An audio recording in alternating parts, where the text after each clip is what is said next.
3 years after my wife Lucille died, I finally hired a contractor to renovate her old home office. I was standing at her grave when my phone rang. It was the contractor, Mr. Russo, and his voice was shaking so hard I could barely understand him. "Pop," he said, "you need to come home, now, and bring your sons. Do not come alone. When we tore down the drywall, we found a safe. And on that safe is a note with your name on it. What we found inside that wall wasn't gold or cash. It was a judgment day that would tear my family apart forever. My name is Clarence Henderson, but everyone in this neighborhood calls me Pop. I am 68 years old, and I have spent 40 years scrubbing grease from my fingernails and building a legacy from scrap metal and sweat. I thought I had seen the worst of human nature working in an auto shop, but nothing prepared me for the sharks swimming in my own living room. Before I tell you what was in that safe, take a second to subscribe and tell me in the comments if you have ever been underestimated by your own children. It started on a Tuesday morning. The air in Atlanta was heavy with humidity, but inside my house the temperature seemed to drop 10 degrees the moment I walked through the door. I had just come back from the hardware store, and the first thing I heard was the aggressive sound of packing tape ripping against cardboard. It was a sound that made my teeth ache. I walked into the living room and froze. Victoria, my eldest son Terrence's wife, was standing there like a general on a battlefield. She was wearing a white pantsuit that cost more than my first car, and she was pointing a manicured finger at my late wife's baby grand piano. "Get this out of here," she snapped at a mover who looked terrified of her. "It takes up too much space, and the staging photos need to look modern. We need clean lines, not this sentimental clutter." I stood in the doorway gripping my cane, not because I needed it to walk, but because I needed to hold on to something to keep from exploding. That piano was not clutter. Lucille used to play gospel hymns on it every Sunday morning while the smell of bacon and biscuits drifted from the kitchen. It was the heart of this home. "Victoria," I said, my voice low and steady, "that piano is not going anywhere." She didn't even turn around. She just waved a hand at me like I was a fly buzzing around her expensive perfume. "Oh, Pop," she said with that fake sweetness that made my stomach turn. "Don't be difficult. We are doing you a favor. This house is a mausoleum. We need to liquidate these dusty assets so Terrence can manage your portfolio better." Liquidate. That was her favorite word. To her, my memories were just inventory waiting to be converted into cash for her next luxury vacation or some crypto scheme she had convinced my sons was the future. I watched as she walked over to my favorite armchair, the leather recliner where I had read bedtime stories to my boys, and slapped a bright yellow sticker on it. The sticker read, "To be discarded." I felt a tightening in my chest that had nothing to do with my heart condition and everything to do with heartbreak. My sons Terrence and Darnell were sitting at the dining room table staring at their phones, completely ignoring the fact that their wife and sister-in-law was dismantling their childhood home. They didn't look up when I entered. They didn't defend my things. They just let it happen. Then came the real insult. The doorbell didn't ring because the door was already open. A man in a shiny gray suit walked in. He looked like he had been manufactured in a factory that made sharks. "This is Brad," Victoria chirped, hooking her arm through his as if they were the couple that owned the place. "He is the top broker in Atlanta, and he is going to make us a fortune." Brad looked right through me. He looked at the crown molding. He looked at the hardwood floors. He looked at the view of the garden I had planted with my own hands. But he did not look at me. "Great bones," Brad said, tapping his tablet. "We will need to gut the kitchen, obviously, and knock down that wall to the office to create an open concept flow. Buyers these days want flow, not these dark little rooms. Once we stage it, we can list it for $1.5 million.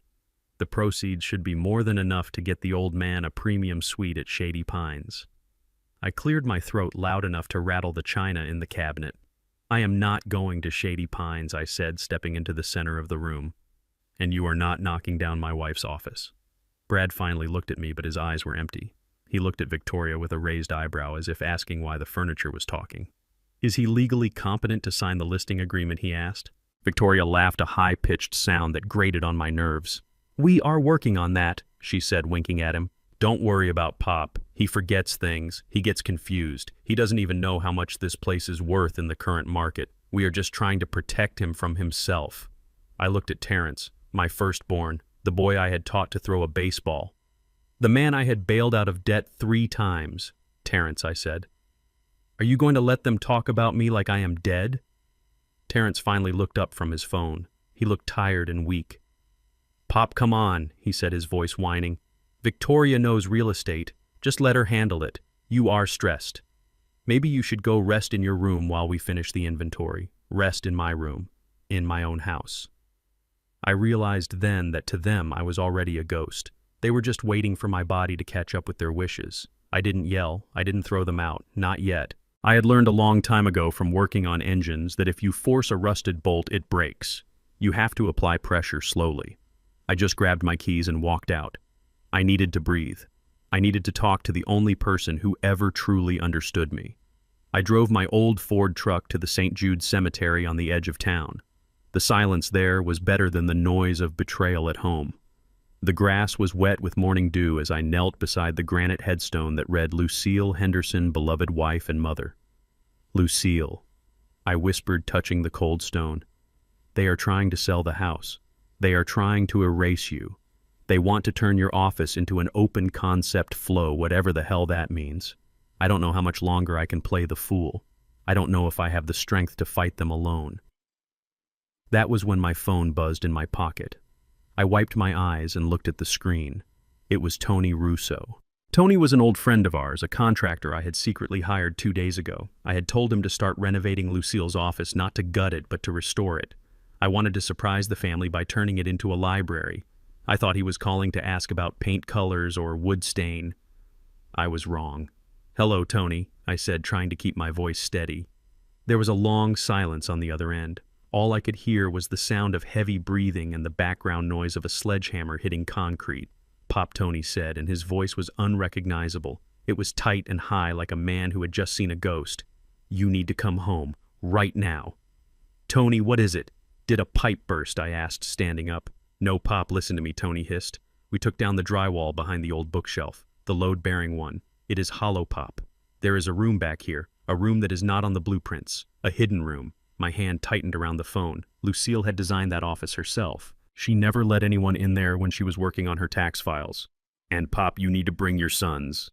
Tony continued, his voice trembling. "Bring Terrence and Darnell." "Why?" I asked, my heart starting to hammer against my ribs. "Because there is a safe," Tony said. "And there is a note taped to it in Lucille's handwriting. It says, 'Do not open unless Clarence is here with the boys.'" "Pop, I have been in construction for 30 years and I have never felt a chill like this.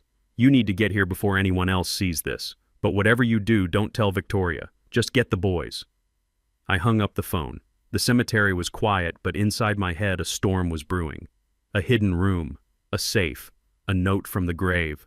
Lucille had been gone for 3 years, but it seemed she had one last move to make. I got back in my truck and turned the ignition. I didn't know what was in that wall, but I knew one thing. The open concept flow was about to get a lot more complicated. It took 45 minutes for my sons to arrive. 45 minutes of me sitting on a bucket of joint compound while Mr. Russo paced back and forth in the hallway, wiping sweat from his forehead with a dirty rag. The air in the house was thick with the dust of demolition, but heavier still with the weight of waiting. When I finally heard the sound of a car engine in the driveway. It wasn't the humble hum of a family sedan. It was the aggressive roar of Terrence's leased sports car, followed by the squeal of brakes that cost more than my first house. The front door swung open and the noise of the outside world rushed in. Terrence walked in first, wearing his pastel golf shirt and white pants that looked ridiculous in a construction zone. He was checking his watch as if he had a board meeting to attend instead of a father to visit.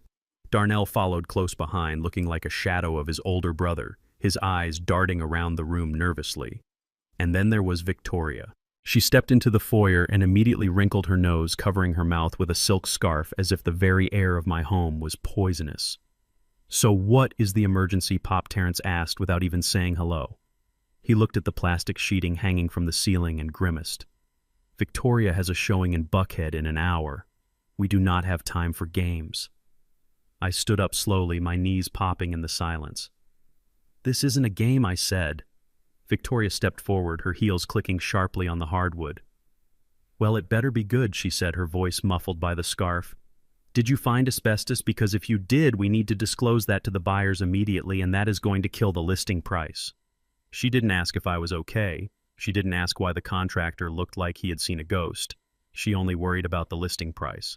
Money was the only language she spoke fluently. Mr. Russo stepped out from the shadows of the hallway. His face was pale under the layer of white dust. "Mr. Henderson didn't call you here for asbestos," he said, his voice gruff and serious. "Come with me, and watch your step." We walked single file down the hallway toward the back of the house, toward the room that had been Lucille's sanctuary for 30 years. As we approached the office, the smell changed.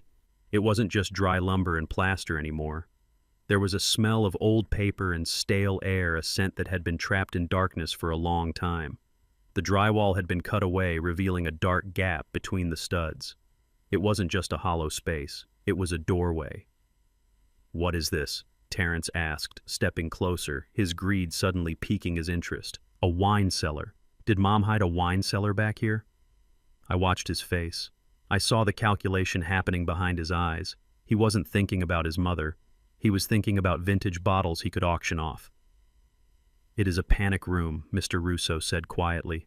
"Or a vault. We found the ventilation shaft hidden in the attic line. It was built into the foundation when the house was remodeled 15 years ago."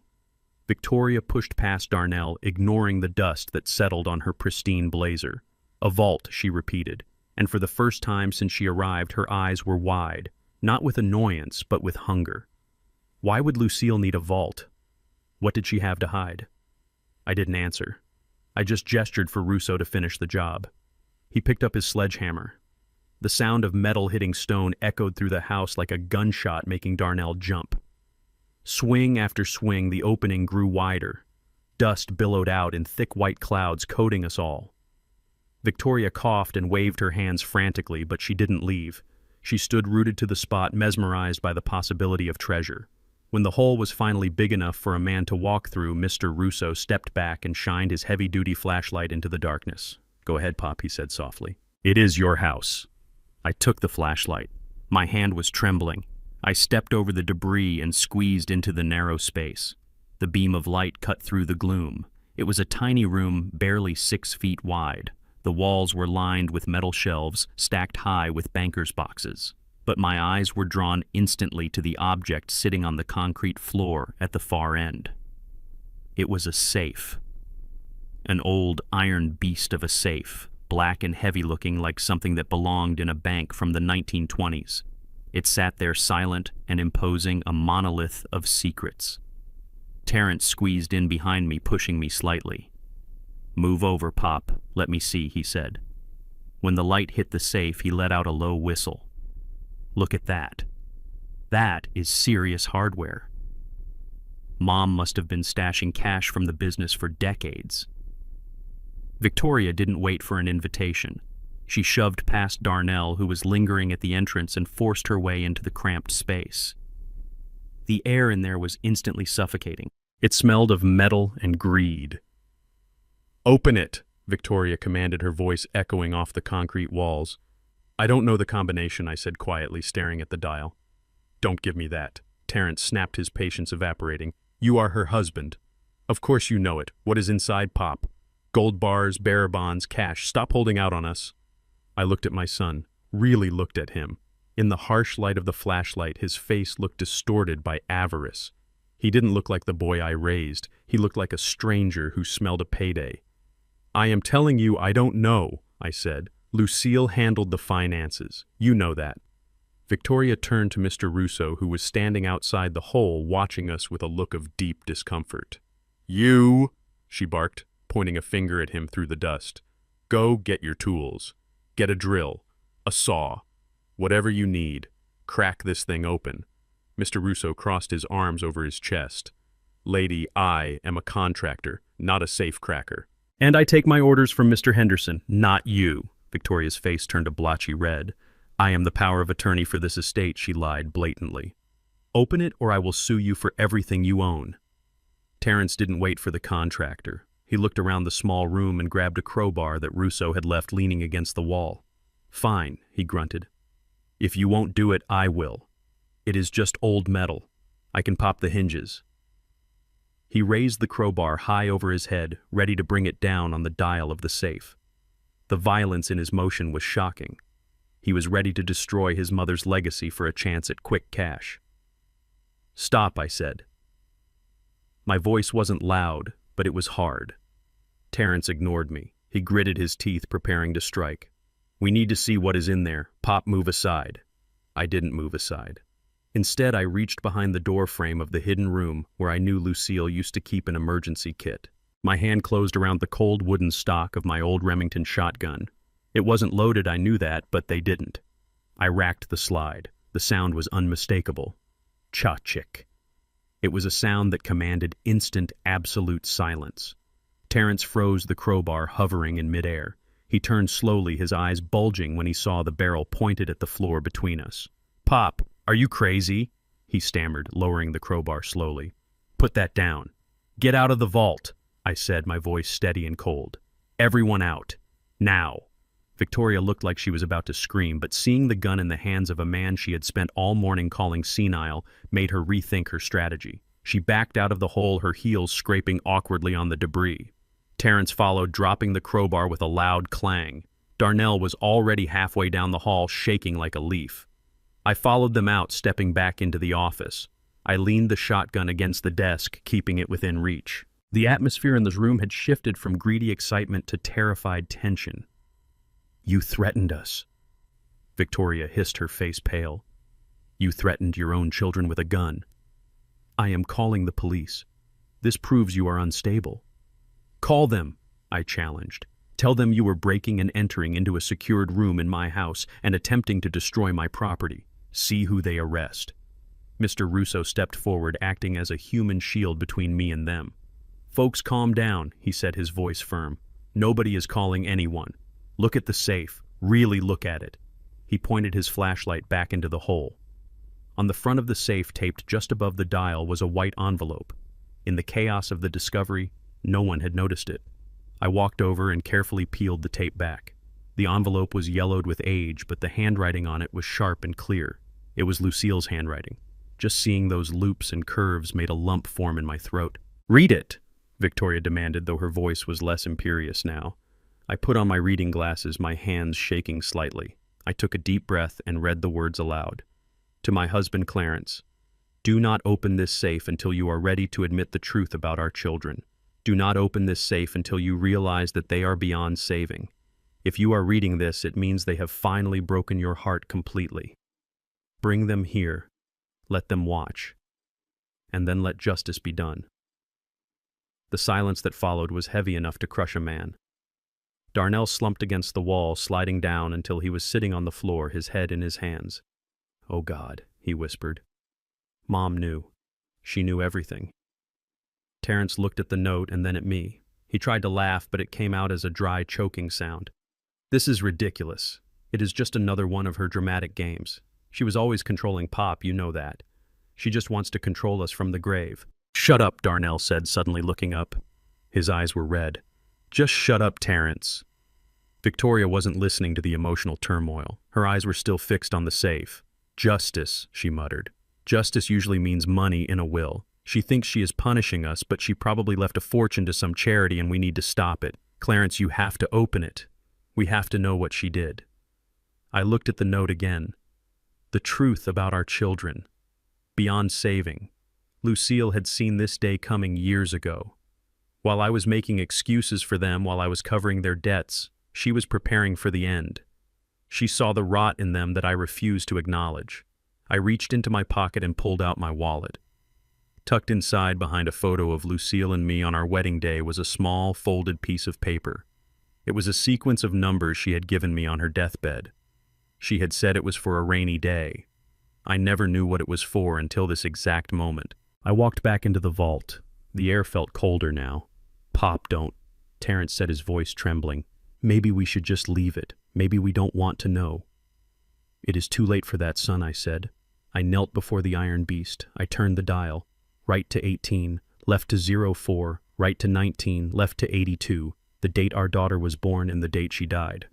The tumblers clicked into place with a sound of finality. It was a heavy mechanical thud that echoed in the silence of the room. I grabbed the cold iron handle and pulled. The hinges groaned, protesting against the years of rust and neglect. The door swung open. Victoria pushed forward again, unable to help herself, breathless with anticipation. But as the light from the flashlight flooded the interior of the safe, her face fell. There were no stacks of cash. There were no gold bars shimmering in the dark. There was no jewelry. The safe was almost empty. Inside, there were only 3 thick, leather-bound ledgers and a small black USB drive sitting on top of them. "That is it!" Victoria shrieked, her voice cracking with hysteria. "That is it! Books! She left us books!" I reached in and pulled out the first ledger. It was heavy. I opened it to the first page. The smell of old ink drifted up. At the top of the page, written in red ink, was a name. Terrence. And underneath his name was a column titled Blood Debts. I looked up at my son. His face had gone completely white. He knew what was in that book. He recognized the accounting of his sins. "What is on the drive?" Darnell asked, his voice barely a whisper. I picked up the USB drive. It was small and unassuming, but it felt heavy in my hand like a grenade with the pin pulled out. "I don't know," I said, standing up and facing them. "But we are going to find out, right now." I walked past them out of the dusty office and toward the living room where my laptop sat on the coffee table. They followed me not because they wanted to, but because they were trapped by the gravity of what Lucille had left behind. The house was silent, but the storm had officially broken. The walls were down, and the truth was about to come out. I placed the small black USB drive in my pocket. That digital bomb would have to wait. My attention was entirely focused on the leather-bound book in my hands. It was heavy, much heavier than a notebook should be. The cover was worn at the corners where Lucille's hands had touched it thousands of times. I ran my thumb over the surface, and for a fleeting second I could almost smell her lavender hand cream rising from the paper.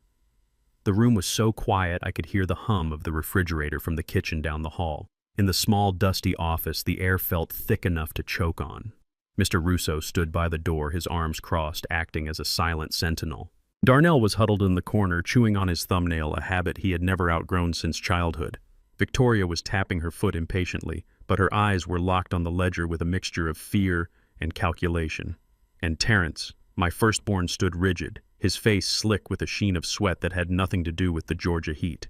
I opened the book. The spine cracked loud in the silence. The first page was not a list of numbers. It was a table of contents written in Lucille's impeccable cursive script. There were tabs, colored tabs, separating sections. The first tab was red. It simply said Terrence. I looked up at him. He tried to meet my gaze but failed, shifting his eyes to the window instead. "What is it, Pop?" he asked, his voice tight and higher than usual. "Just numbers, right?" Mom was obsessed with tracking expenses. She probably wrote down every time I borrowed $20 for gas in high school. I didn't answer him. I turned to the section marked with the red tab. The pages were filled, rows and rows of entries dating back 10 years. This wasn't petty cash. This was a systematic draining of our life's blood. I cleared my throat and began to read aloud. My voice was calm, but inside I felt like I was swallowing broken glass. Entry 1.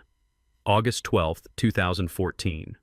Terrence requested $4,500 for emergency transmission repair on the delivery truck. Reason given was catastrophic gear failure.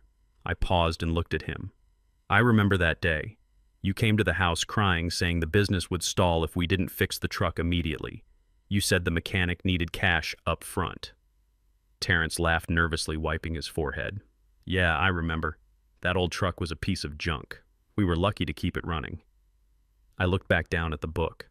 Underneath the entry, Lucille had written a note in blue ink. "Verification with mechanic shows no transmission work was done. Oil change only. Cost $80. Remaining $4,420 unaccounted for. Coincides with Terrence's trip to Las Vegas with Victoria." The silence that followed was absolute. Victoria stiffened beside him. Her face, which had been full of arrogance a moment ago, suddenly went blank. I turned the page. The sound of the paper turning was like a whip crack. Entry 2, March 3, 2016. Invoice number 709 submitted by Terrence for inventory purchase. 50 alternators from Apex Auto Parts. Total cost $12,000. I looked up again. $12,000, Terrence. "I remember asking you why the shelves looked empty that month. You told me there was a supply chain issue." Terrence took a step back, his hands raising defensively. "There was a supply chain issue, Pop. Apex was a new vendor. They stiffed us. I told Mom that. We lost the money. Issue. It happens in business." I read Lucille's note underneath. Checked state business registry. Apex Auto Parts does not exist. Bank records show check was deposited into a shell account under the name T&V Holdings. T&V, Terrence, and Victoria. I stared at my son. You didn't get stiffed by a vendor. You were the vendor. You stole $12,000 from your mother and father and put it into your own pocket. That is a lie, Terrence shouted suddenly, his face turning red. Mom got it confused. She was already getting sick back then. She mixed up the accounts. You can't trust the scribbles of a dying woman over your own son. I didn't stop. I couldn't stop. I had to drain the wound completely. Entry 3. October 21st, 2018. This was right after your mother's first heart attack. Withdrawal of $25,000 for emergency tax settlement. Terrence claimed the IRS was threatening to seize the shop. I looked at Victoria. You were there that day. You sat at our kitchen table holding Lucille's hand while she was weak from surgery. You told her the stress of an audit would kill her. You told her to just pay it so she could rest. Victoria crossed her arms, looking away. We were trying to help. The tax code is complicated. We thought there was a liability. I read the final note on the page. Called IRS agent directly. No audit on file. No outstanding debt. Money was traced to a down payment on a luxury condo in Buckhead. The same condo Victoria is currently renting out as an Airbnb. The total at the bottom of the page was circled 3 times in red ink. $450,000. I closed the book halfway, keeping my finger on the page. Nearly $500,000. That is not borrowing gas money, Terrence. That is grand larceny. That is stealing the retirement your mother and I worked 40 years for. While I was under the hood of cars busting my knuckles and inhaling exhaust, you were siphoning us dry. Terrence exploded. He threw his hands up, pacing the small room like a trapped animal. This is insane. You are reading a diary, Pop, not a ledger. Mom was paranoid. She hated Victoria. She always did. She made this up to poison you against us. Where is the proof? Anyone can write numbers in a book. Where are the receipts? You have nothing but ink on paper. He pointed a shaking finger at me. You are going to ruin this family over a fantasy. I ran that shop. I managed the accounts. I know where every dime went. If money was missing, it was probably that cashier Brenda. She was always shady. Or maybe Mom forgot she spent it, blaming the employees, blaming his mother. He had no bottom. I watched him lie. I watched the way his eyes wouldn't settle. I watched the way he tried to bully the truth into submission. It broke my heart, but it also hardened my resolve. Lucille knew you would say that, I said softly. I opened the book again. This time I didn't read. I reached into the back of the ledger where a thick manila envelope was glued to the binding. I unclasped it and pulled out a stack of papers. They were clipped together chronologically. I pulled out a yellow carbon copy paper crinkled with age. Here is the receipt from the mechanic in 2014, Terrence, signed by the owner stating oil change only. And here right next to it is the cashed check for $4,500. And look at the back. It wasn't endorsed by a mechanic. It was endorsed by the Golden Nugget Casino in Las Vegas. I held the paper up. My hand wasn't shaking anymore. And here I continued pulling out another document.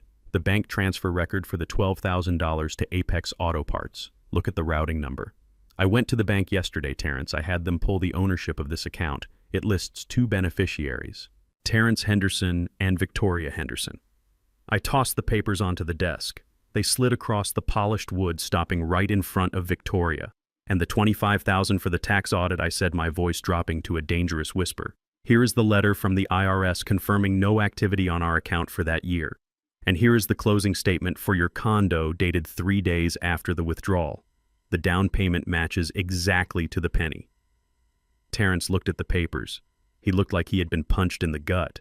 He opened his mouth to speak, but no sound came out. The wall of lies he had built for a decade had just collapsed under the weight of paper and ink. He slumped against the doorframe, the fight draining out of him. Pop, you have to understand, he stammered.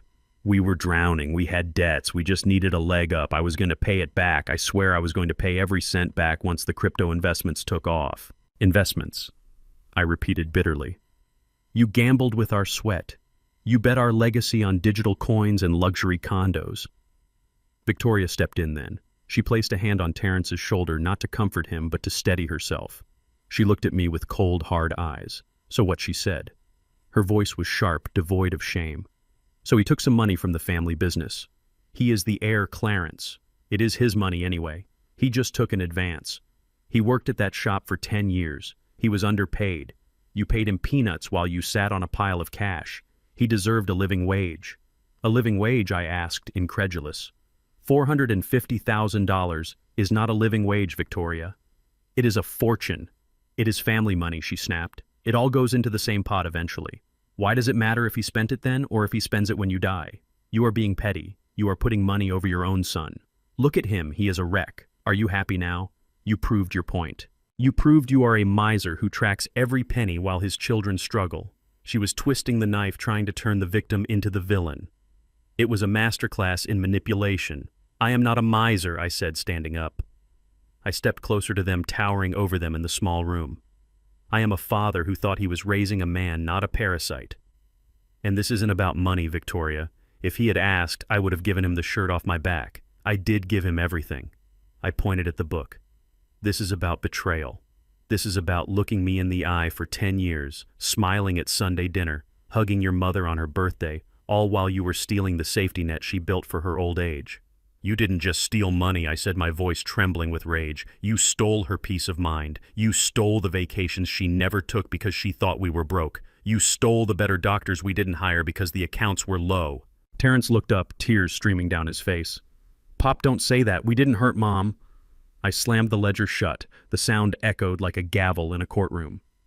You killed her spirit long before her heart gave out, I said. And now you want to sell her office. You want to erase the scene of the crime. I picked up the USB drive again. This book is the theft, I said, holding the drive up to the light. But this drive, this is the cover-up. And if the book made you look like a thief, Terrence, I wonder what this video will make you look like. Victoria lunged forward, her hand reaching for the drive. Give me that, she shrieked.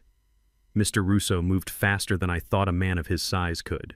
He blocked her path, his broad chest acting as a wall. Back off, lady, he growled. I looked at my son and his wife. The room felt smaller than ever.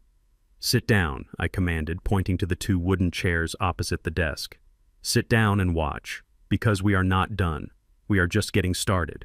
The room was silent except for the whirring of my old laptop fan as it struggled to boot up. That mechanical hum sounded like a chainsaw in the quiet office. I plugged the small black USB drive into the side port. My hands were trembling, not from age, but from a cold dread that was spreading through my veins. I looked at my sons. Terrence was wiping sweat from his upper lip, his eyes darting between the screen and the door as if looking for an escape route. Darnell was chewing his fingernails down to the quick, his leg bouncing nervously. Victoria sat frozen, her face a mask of porcelain indifference, but I could see the pulse jumping in her neck. I clicked the file named Evidence. The media player opened. A black screen flickered, and then suddenly there she was, Lucille. A collective gasp went through the room. It wasn't the Lucille we remembered from the old photo albums, the strong woman with the bright smile who ran the church choir. This was Lucille from the last month of her life. She was sitting in this very chair wearing her favorite blue robe, but she looked small. Her skin was gray and papery. Her breathing was labored, a wet, rasping sound that filled the speakers and seemed to suck the oxygen out of the room we were sitting in. I felt tears prick my eyes. Seeing her like that brought all the pain of those final weeks rushing back. The late nights holding her hand while she gasped for air. The confusion of the doctors who couldn't understand why her heart medication wasn't working. On the screen, Lucille adjusted the camera with a shaking hand. She looked directly into the lens, and it felt like she was looking right into my soul. "Clarence," she whispered, and her voice was so weak it broke my heart all over again. "If you are watching this, it means I am gone, and it means you finally opened the safe. I am sorry I couldn't tell you this while I was alive. I didn't want to break your heart. I didn't want you to know what I suspect, but I need to protect you." She paused, coughing into a handkerchief. When she pulled it away, I saw her glance nervously at the door of the office in the video. "They are changing my medicine, Clarence," she said. In the room, Terrence stood up abruptly, his chair scraping loudly against the floor. "Turn it off!" he shouted, his voice cracking. "This is morbid. She was delirious, Pop. She was on heavy painkillers. You can't listen to this." "Sit down," Mr. Russo growled, stepping forward from the wall. His arms were crossed over his chest like tree trunks. The boss said, "Watch." So we watch. Terrence sank back into his chair, defeated. On the screen, Lucille reached into the pocket of her robe and pulled out a small orange prescription bottle. It wasn't one of her regular pharmacy bottles. It was a generic bottle with no label, just a handwritten sticker that said vitamins. Victoria brought these to me yesterday, Lucille told the camera. She told me they were herbal supplements. She said they would help with my energy levels. She said Dr. Sterling approved them. But Clarence, I called Dr. Sterling this morning while you were at the shop. He never spoke to Victoria. He never approved anything. I froze. I remembered that bottle. I remembered seeing it on her nightstand. I remembered asking Victoria about it, and she told me it was an expensive holistic blend she had ordered from a specialist in California. She said she just wanted Mom to feel better. Lucille opened the bottle on the video and poured a few pills into her palm. They were green capsules. I looked them up, Lucille continued. I used the internet. These aren't just vitamins, Clarence. This is St. John's wort, concentrated high-dose St. John's wort. On screen, she looked terrified. The website says you cannot mix this with digoxin or warfarin. It cancels out the heart medication. It causes dangerous drops in blood pressure and irregular heartbeats. I have been taking them for 3 days because I trusted her. And for 3 days, I have felt like I am dying. The video, Lucille leaned forward, her eyes wet.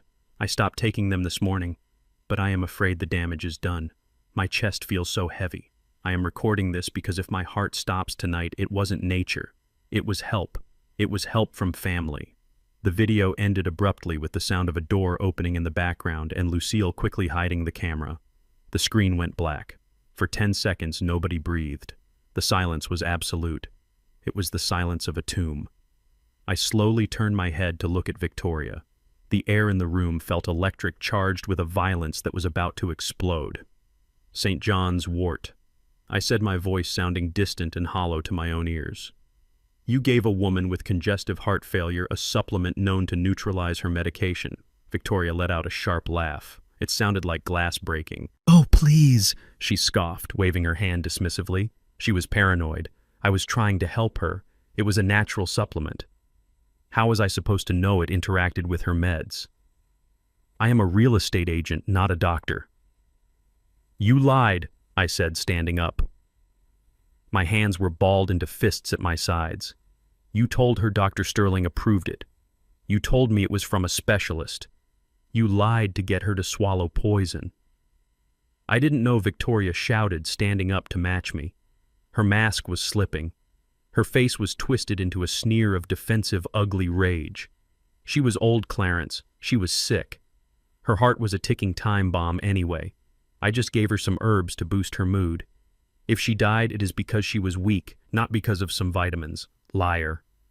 The word didn't come from me. It came from the corner of the room. We all turned. Darnell was standing up. He was shaking so hard his teeth were chattering. He looked at Victoria with a horror that was pure and raw. You knew, he whispered. Shut up, Darnell, Victoria hissed, her eyes narrowing into slits. No. Darnell said, his voice rising, getting stronger. I was there. I was in the kitchen when you ordered them online. I asked you what they were. I remember, Victoria. I asked if they were safe for Mom, and you laughed. Darnell looked at me, tears streaming down his face. Pop, she laughed. She looked at me and said, if we are lucky, they will speed things up. This waiting game is costing us money. I felt the blood drain from my face. My knees felt weak. I grabbed the edge of the desk to steady myself. You heard her say that. I asked, my voice barely a whisper. You heard her say she wanted your mother to die faster, and you did nothing. Darnell sobbed, burying his face in his hands. I thought she was joking, Pop. I swear I thought it was just her dark humor. I didn't think she would actually do it. I was scared of her. I'm sorry. Oh God, I am so sorry.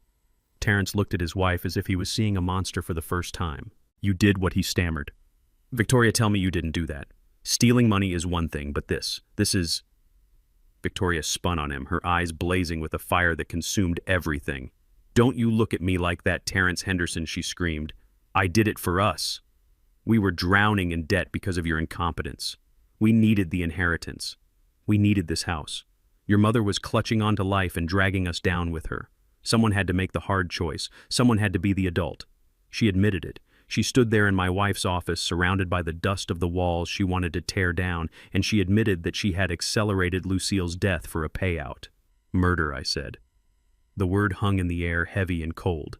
It is not murder, Victoria screeched. It was negligence at best.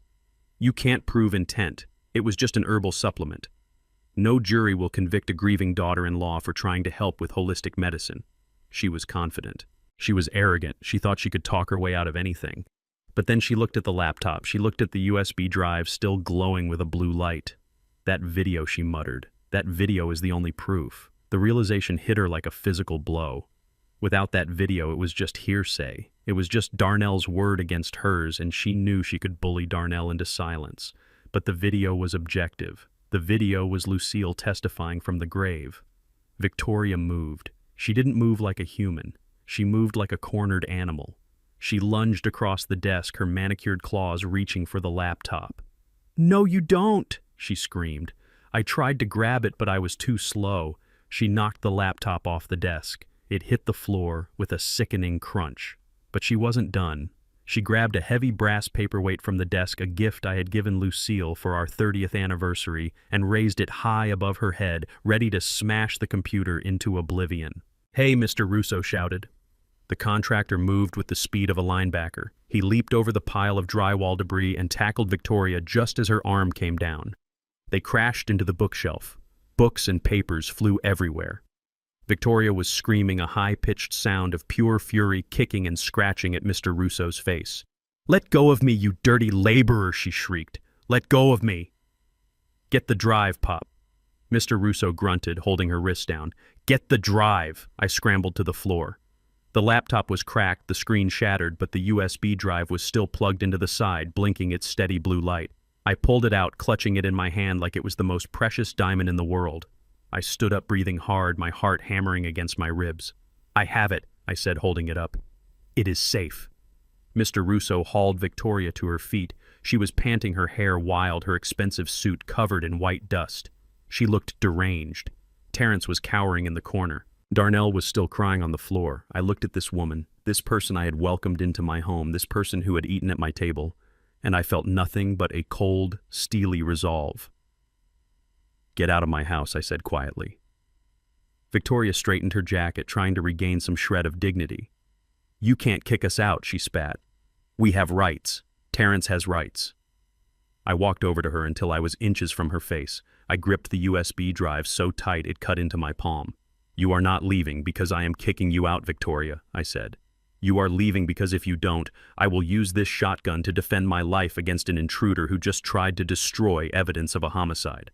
I looked at Mr. Russo. "Tony, did you see her attack me?" Mr. Russo wiped a scratch on his cheek where she had clawed him. "I saw everything, Mr. Henderson. She went for a weapon. You were in imminent danger." I looked back at her. "You have 1 hour," I said. "Take your husband. Take your brother-in-law. Get out of my sight. But don't think for a second that this is over. You can run, but you can't run from this." I held up the drive. "Lucille just gave me the map to your destruction," I whispered, "and I am going to follow it to the end." Victoria glared at me one last time before turning on her heel and storming out. Terrence scrambled after her like a beaten dog. Darnell lingered for a moment, looking at me with pleading eyes, but I turned my back on him.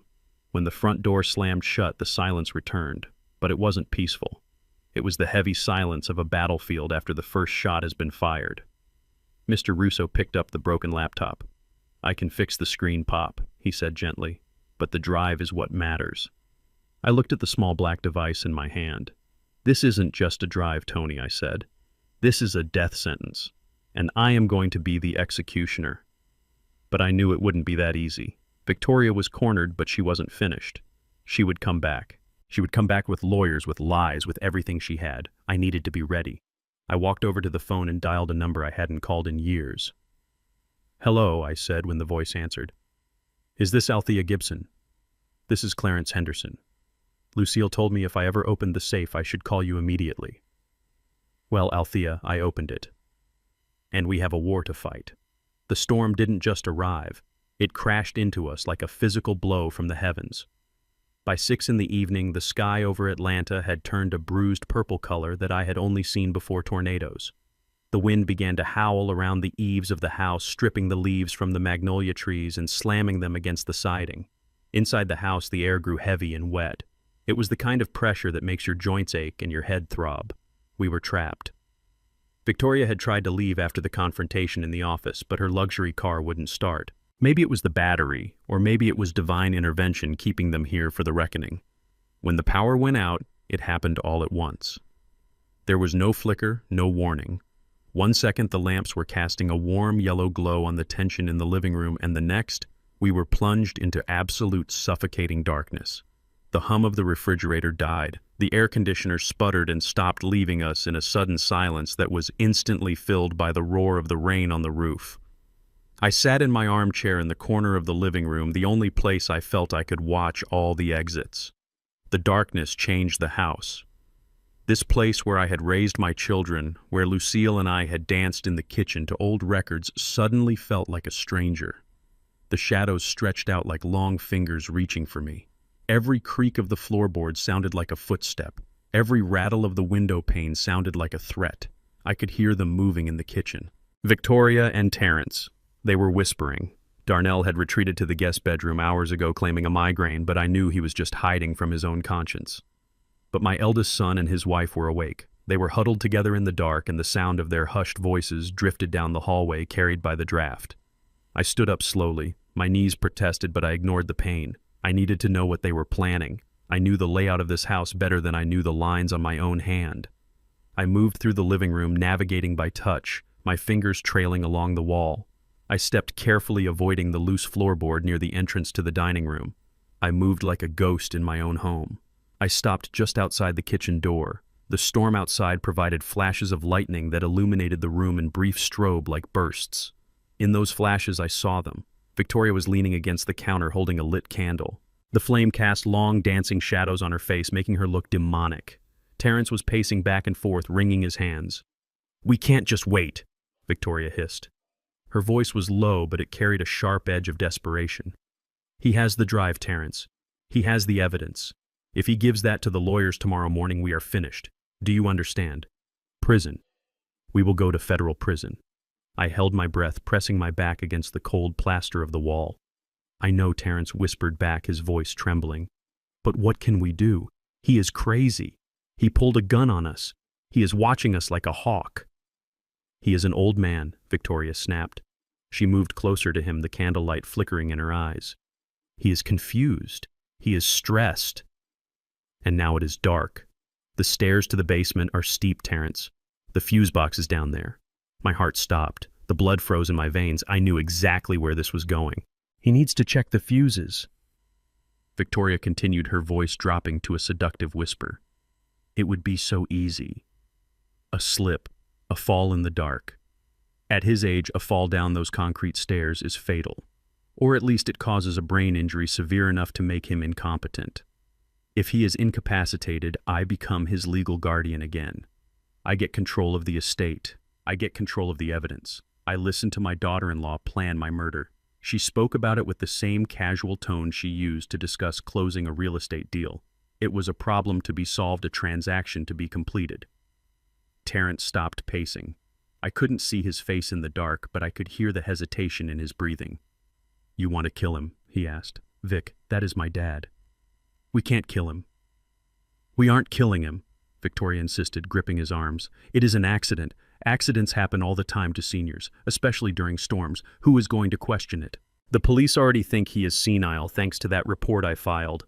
If he falls, it is a tragedy. But it is a tragedy that saves our lives." She paused, letting the words sink in. "Think about the baby Terrence. Think about our future. Do you want your child to be born while you are in a jail cell? Do you want to lose everything because of a vindictive old man and a dead woman's diary?" I waited for Terrence to scream. I waited for him to push her away, to tell her she was insane, to defend the man who had carried him on his shoulders. I waited for the son I raised to show up, but all I heard was silence. And then a soft, defeated whisper. "How do we get him to the stairs?" That question broke something inside me that I didn't know was still whole. It wasn't just a crack, it was a shattering. My son wasn't just a thief, he wasn't just a liar. He was a coward who would trade his father's life for his own comfort. I backed away slowly. I didn't stay to hear the rest of the plan. I knew enough. They would come for me soon. They would say the power needed to be fixed. They would try to lure me into the dark. I retreated to the den, the small room off the main hallway. I closed the door and locked it. It was a flimsy lock, one that could be kicked open easily, but it would give me a warning. I sat in the heavy oak chair facing the door. I placed the Remington shotgun across my lap. It wasn't loaded with buckshot, only birdshot meant for scaring off crows, but at close range it would stop a man. Or a monster. I sat there in the dark, listening to the wind batter the house. Lightning flashed, illuminating the room for a split second before plunging me back into blackness. I looked down at my hands. These hands had changed Terrence's diapers. These hands had taught him to hold a baseball bat. These hands had signed the checks for his college tuition. These hands had held him when he cried after his first heartbreak. And now these hands were holding a weapon to protect me from him. A tear rolled down my cheek, hot and salty. I didn't wipe it away. I let it fall. It was the last tear I would shed for Terrence Henderson. Lucille, I whispered into the darkness. You were right. You were right about everything. I see them now. I see them clearly. The pain was a physical weight in my chest, heavier than the shotgun. It is a specific kind of hell to realize that the people you would die for are the ones holding the knife. I thought about the note on the safe. Beyond saving. I had refused to believe it. I had thought love was enough to fix anything. I thought if I just loved them harder, if I just gave them more, if I just forgave them one more time, they would change. But you cannot love a snake into becoming a dove. You can only get bitten. I heard a floorboard creak outside the door, then another. They were coming. They were moving slowly, trying to be quiet. Pop, a voice called out from the darkness. It was Terrence.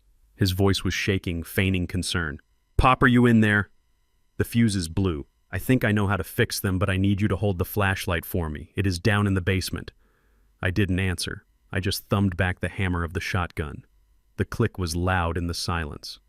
Pop Victoria's voice joined in, sweeter now, dripping with fake worry. Clarence, please open the door. We are worried about you. It is dangerous to be alone in the dark. I sat like a statue. I wasn't afraid anymore. The fear had burned away, leaving only a cold gray ash of resolve. I wasn't just Clarence Henderson the mechanic anymore. I wasn't just Pop. I was the judgment that Lucille had left in the safe. Come in, I said, my voice steady and strong, cutting through the noise of the storm. I raised the barrel of the gun, leveling it at the doorknob. Come in and let's go to the basement, I said. But nobody is falling down those stairs by accident tonight. If we go down together. The handle jiggled, then stopped. They heard the tone in my voice. They knew. The prey had become the predator. I sat there in the dark, waiting for the lightning to strike again. I was ready. The storm outside was raging, but the storm inside this house had finally found its eye, and I was looking right back at them, unblinking. The doorknob turned slowly. It was a metallic rasp that sounded like a scream in the silence of the storm. I sat in the heavy oak chair, my back to the wall, the shotgun resting across my knees. I didn't raise it yet. I wanted to see his face. I wanted to see the eyes of the boy I had carried on my shoulders at the county fair before I did what I had to do. The door pushed open and a silhouette filled the frame. It was Terrence. But he wasn't holding a flashlight like he had promised. In his right hand, dragging slightly against the floor, was my old aluminum baseball bat. The same bat I had bought him for Little League when he was 12. The irony was sharp enough to cut bone. Pop, he said softly, his voice trembling with a mix of fear and adrenaline. Put the gun down. We just want to talk. I didn't move. You don't bring a bat to a conversation, Terrence, I said, my voice low and steady. You bring a bat to a fight. He stepped into the room. The lightning flashed outside, casting a harsh blue light across his face. He looked wild. Sweat was dripping down his forehead and his eyes were wide and unblinking. He didn't look like a businessman anymore. He looked like a desperate junkie looking for a fix, and the fix was my silence. Victoria says you are dangerous, he hissed, stepping closer. She says you are going to ruin us. I can't let you do that, Pop. I have a family to think about. You have a father right here, I said, tightening my grip on the stock of the Remington. He lunged. It happened faster than I expected. For a man who had spent the last 10 years sitting in an office chair, Terrence moved with the explosive speed of panic. He swung the bat. It was a clumsy swing aimed at my head, but it had enough force to kill. I didn't shoot. God help me, I couldn't pull the trigger on my own son. Instead, I threw the shotgun to the side and raised my left arm to block. The metal bat connected with my forearm.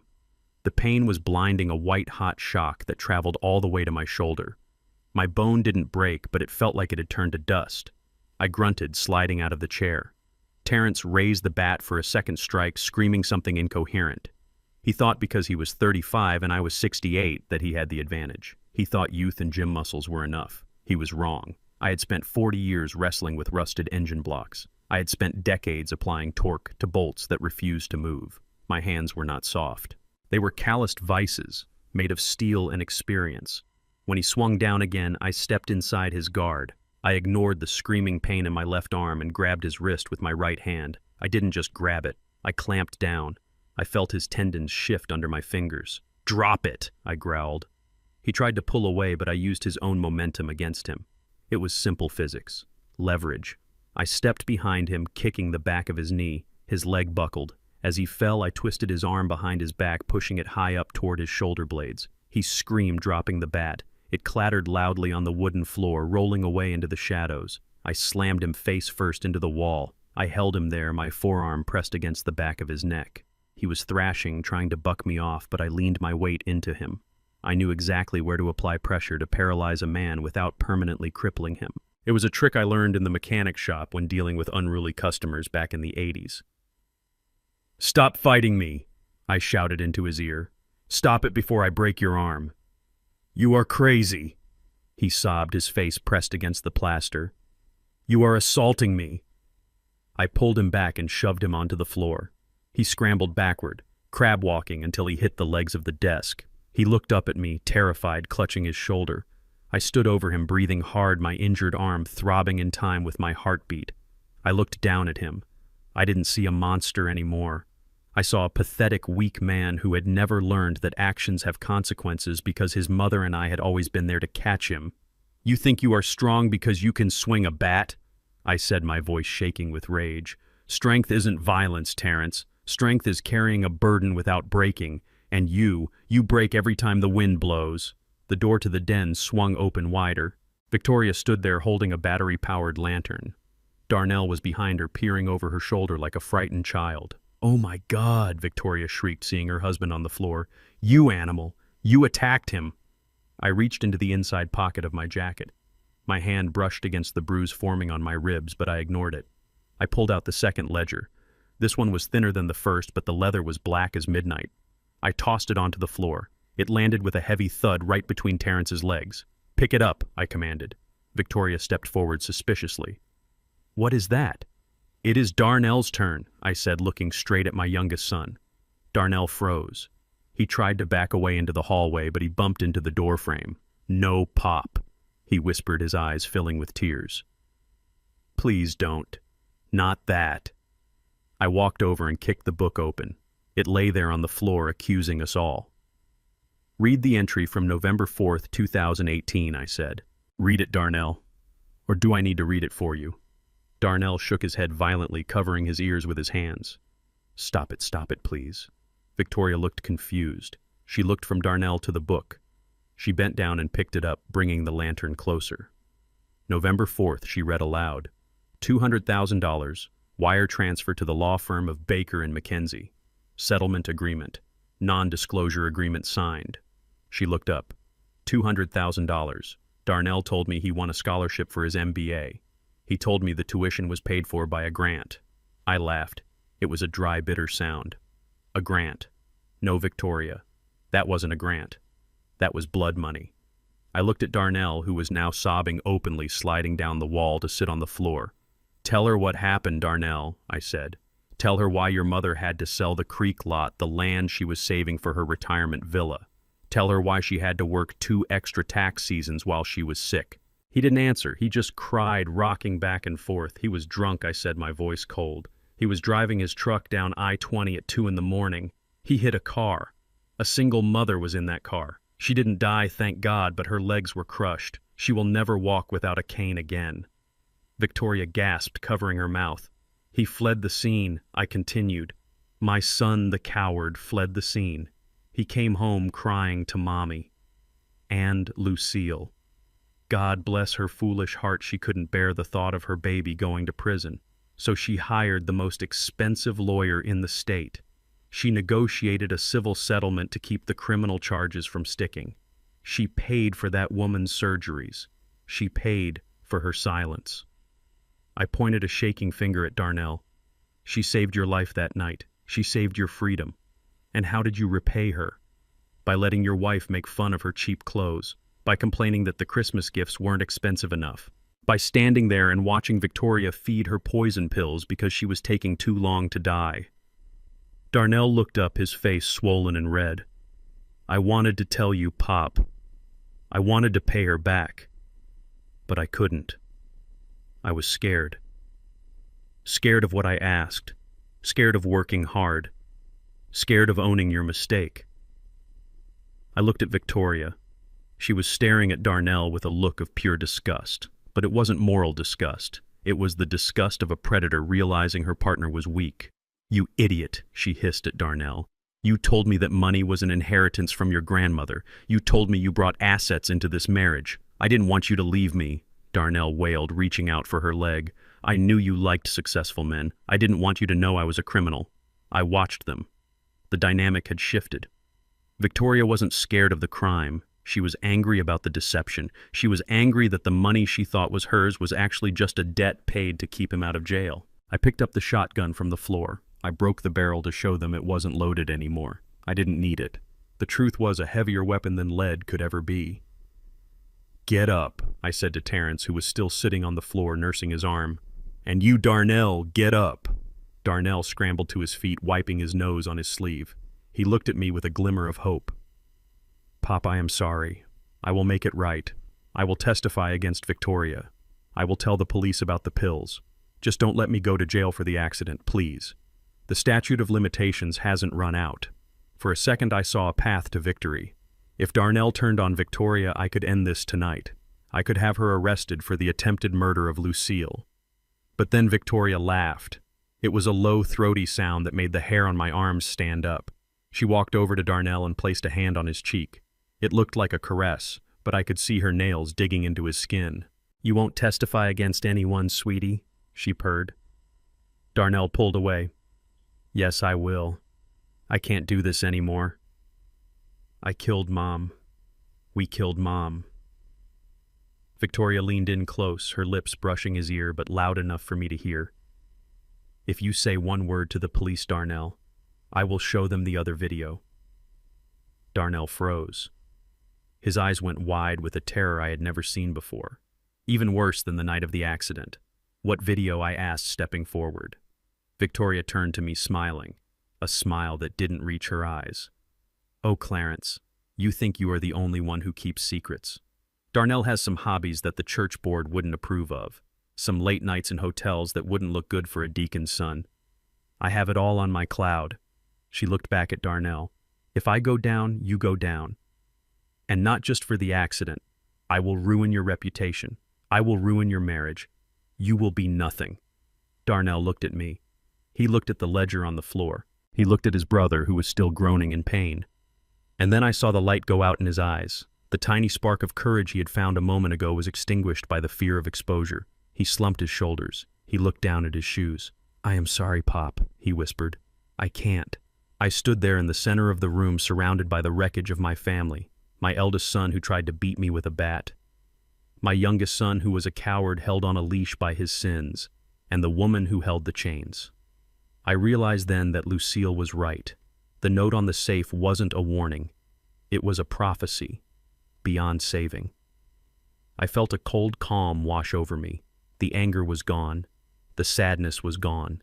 There was only the calculation of what had to be done next. Get out, I said quietly. Victoria sneered. It is storming, Clarence. You can't make us leave in this weather. I walked to the front door and threw it open. The wind howled into the hallway, bringing rain and dead leaves with it. I said, get out. They looked at me. They saw the look in my eyes. They saw that the man who used to be their father had left the building. In his place was just a landlord evicting bad tenants. Terrence struggled to his feet, clutching his arm. Darnell kept his head down. Victoria buttoned her jacket, grabbing the lantern. "You will regret this, Clarence," she shouted over the wind as she herded them out. "You will die alone in this big house and nobody will find you for weeks." I watched them run to their cars through the pouring rain. I watched the taillights fade into the darkness. I closed the door and locked it. I slid the deadbolt home. I was alone. The house was dark. My arm was throbbing. My heart was broken. But for the first time in 3 years, the air in the house felt clean. The rot was gone. I walked back to the den and picked up the phone. The line was dead. The storm had taken the landline too. I sat down in the dark and waited for the morning. I had the ledgers. I had the drive. And I had a plan. They thought they had escaped. They thought the blackmail and the threats would keep them safe. But they forgot one thing. They forgot about the IRS. Blackmail works on people who have shame. But the tax man doesn't care about shame. He only cares about the numbers. And I had all the numbers right here in black and white. The sun rose over Atlanta with a deceptive beauty that morning. After the storm, the sky was a piercing, innocent blue, and the air smelled like wet pine needles and washed pavement. I had spent the night sitting in the chair in the den, my eyes gritty with exhaustion, watching the driveway through the blinds. I knew they would come back. People like Victoria and Terrence do not retreat. They just regroup. They reload. But I didn't expect the flashing blue lights. At 8 in the morning, 2 squad cars pulled up to my curb silently. No sirens. Just the heavy rolling crunch of tires on gravel. I watched as Victoria stepped out of the passenger seat of the lead car. She had changed clothes. Gone was the dusty pantsuit from yesterday. She was wearing a soft cardigan and modest slacks, looking every inch the concerned, grieving daughter-in-law. She wasn't alone. Beside her was a tall officer with a buzz cut and a face that looked like it was carved out of granite. I opened the front door before they could knock. I wanted to meet them on my feet, not hiding in my own house. "Mr. Henderson," the officer said, hooking his thumbs into his tactical vest. "I am Officer Miller. We received a call regarding a welfare check and a potential domestic disturbance involving a firearm." I looked at Victoria. She was dabbing her eyes with a tissue. She didn't look at me. She looked at the ground, her shoulders shaking with a performance that was worthy of an Oscar. "Officer," I said, my voice raspy from lack of sleep. "There is no disturbance here, just an old man having coffee." Victoria let out a small, choked sob. "See," she whispered to the officer, "he acts so normal. That is the scary part.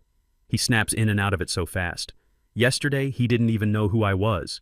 He thought I was a thief trying to steal his wife's jewelry. He pointed a shotgun at his own son officer. He is seeing things that aren't there." I felt the blood rise in my neck. "That is a lie," I said firmly. I pointed an unloaded weapon at intruders who were threatening me in my own home during a power outage. Officer Miller stepped onto the porch, his presence looming over me. "Sir, do you have a weapon in the house?" "I have a Remington shotgun," I answered honestly. "It is legal. It is registered, and it is currently locked in my gun safe as of 5 minutes ago." The officer looked at me, then at the bruise on my arm where Terrence had hit me with the bat.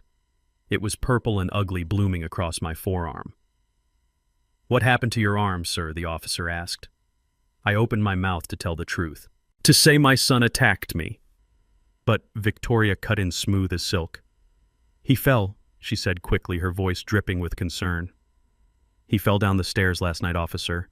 We tried to help him up and he got violent. He thought we were attacking him. That is when he grabbed the gun. We were so scared we had to leave. We spent the night at a hotel, terrified he might hurt himself or someone else." She reached into her purse and pulled out a folded piece of paper. "This is why we called you," she continued, handing the paper to the officer. "We have been trying to get him help for months. This is a medical evaluation from Dr. Arrington.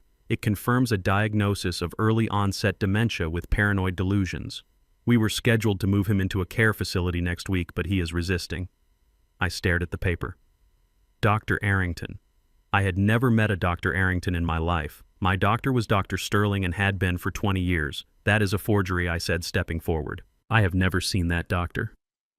I am perfectly sane." Officer Miller read the paper, frowning. It looked official. It had a letterhead. It had a signature. It had medical codes that looked legitimate to a layman. He looked up at me, and his eyes had changed. He wasn't looking at a homeowner anymore. He was looking at a liability. He was looking at a confused, violent senior citizen who needed to be managed. "Sir," The officer said, his hand resting near his taser. "I need you to step out onto the porch and keep your hands where I can see them. We need to secure the premises and ensure you aren't a danger to yourself." "I am not a danger," I insisted, my voice rising. "I am the victim here. This woman is trying to steal my estate. She is lying to you." He is getting agitated again. Victoria whimpered, stepping behind the officer for protection. "Please don't let him hurt me." "Sir." "Step out now," the officer commanded, his voice hard. I stepped out. The morning sun felt hot on my face. I felt a wave of dizziness, not from dementia, but from the sheer weight of the injustice crashing down on me. I looked at my neighbors' houses. Mrs. Johnson was peering through her curtains. The mailman was pausing at the corner. To them, it looked exactly like what Victoria wanted, a crazy old man being handled by the police. Officer Miller took my arm. It wasn't gentle. He spun me around and pushed me against the wall of the house. "Am I under arrest?" I asked, my cheek pressed against the siding. "You are being detained for a mental health evaluation," the officer said, patting me down. "Under the code, we can hold you for 72 hours if we believe you are a threat. Based on the statement from your family and this medical report, I have probable cause to believe you are experiencing a psychotic break."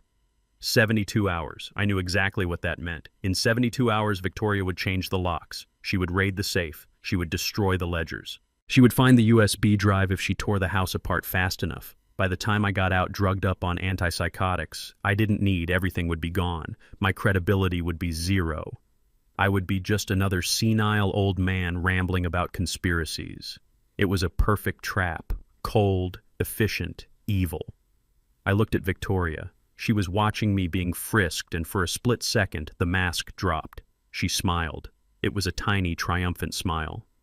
"Officer," I said, trying to keep the panic out of my voice, "before you put me in that car, I have a right to make a call. I have a right to legal counsel. You can call a lawyer from the hospital, sir," the officer said, reaching for his handcuffs. "No," I said. "I am not under arrest. You said so yourself. I am a citizen standing on his own property. Unless you are charging me with a crime, I am allowed to use my phone. Or are you violating my civil rights because you believe a piece of paper over the man standing in front of you?" The officer paused. He knew the law. He knew he was walking a fine line. "Make it quick," he said, stepping back but keeping his hand on his belt. I reached into my pocket with a shaking hand. I didn't dial 911. I dialed the number I had memorized from the business card Lucille had taped inside her Bible. It rang once, twice. Victoria stepped forward. "Who is he calling?" she demanded. "He is probably calling one of his imaginary friends, or buying another gun. Officer, you can't let him do this." The line clicked open. "Hello," a voice said. Sharp, professional, awake. "Althea," I said. "This is Clarence Henderson, Lucille's husband." There was a pause on the other end. Then the voice softened but lost none of its steel. "Clarence, I have been expecting this call ever since Lucille passed. What is the situation?" "The police are here," I said, staring right at Victoria. "My daughter-in-law has presented a fake document from a Dr. Arrington claiming I have dementia. They are about to take me in on a 72-hour hold." I heard the sound of a chair scraping back and keys jingling on the other end. "Clarence, listen to me," Althea said. "Do not get in that car. Do not sign anything. Do not say another word to anyone. Put the officer on the phone. Now." I held the phone out to Officer Miller. "My lawyer wants to speak to you," I said. The officer sighed, rolling his eyes, but he took the phone. "Officer Miller," he said into the receiver, his tone bored. I watched his face. Within 10 seconds, the boredom vanished. His spine straightened. He looked at the phone with sudden respect bordering on fear. "Yes, ma'am," he said. "No, ma'am, I didn't know that." "Yes, I see." "No, we haven't handcuffed him yet." "Yes, ma'am, we will wait right here." He handed the phone back to me like it was made of hot coal. "Who is that?" Victoria asked, her voice losing its fake sweetness. "Who did you call?" That Officer Miller said, looking at Victoria with a new suspicion, was Althea Gibson. "She says she is 5 minutes away, and she says if I move you 1 inch from this porch, she will have my badge and a lawsuit filed before lunch." Victoria's face went pale. She knew the name. Everyone in Atlanta who knew anything about power knew the name Althea Gibson. She wasn't just a lawyer. She was a civil rights legend. She was the woman who sued the city in the 90s and won. She was the woman who ate sharks like Brad the broker for breakfast. We waited. The 5 minutes felt like 5 hours. Victoria paced by the squad car, making frantic phone calls that nobody answered. I stood on the porch, my arms crossed, leaning against the railing. I was tired. My body hurt, but my mind was clearing. The fog of fear was lifting. Then we heard it. The low hum of a luxury engine. A black town car turned the corner. It moved slowly, majestically, like a hearse coming to bury the wicked. It pulled into the driveway, blocking the police cars in. The driver's door didn't open. The back door opened. Althea Gibson stepped out. She was a small woman in her 70s, with skin the color of deep mahogany and silver hair pulled back into an elegant bun. She was wearing a cream-colored suit that looked like armor. She carried a leather briefcase that looked heavy. She walked with a cane, but she didn't use it for support. She used it like a scepter. She walked past the police cars. She walked past Victoria without even looking at her. She walked straight up the steps to me. She looked at my bruised arm. She looked at my tired eyes. She reached out and touched my hand gently. "Hello, Clarence," she said. "Lucille told me you were stubborn. She didn't say you were handsome, too." She turned around to face the lawn. "Officer Miller," she said, her voice projecting like she was in a courtroom. "I am representing Mr. Henderson. I have in my briefcase a sworn affidavit from Dr. Sterling, Mr. Henderson's primary care physician of 20 years, dated yesterday morning, confirming that Mr. Henderson is of sound mind and excellent mental health." She pulled a document from her bag and held it up. "I also have a copy of the deed to this house, which lists the owner as the Lucille Henderson Trust. And I have a copy of the restraining order I am filing right now against Mrs. Victoria Henderson for elder abuse fraud and filing a false police report." Victoria gasped. "You can't do that," she screeched. "That report is real. Dr. Arrington is a specialist." Althea finally looked at her. She lowered her glasses and looked Victoria up and down with a gaze that could peel paint. "Dr. Arrington," she said calmly, "is a chiropractor, Victoria? I looked him up on the way here.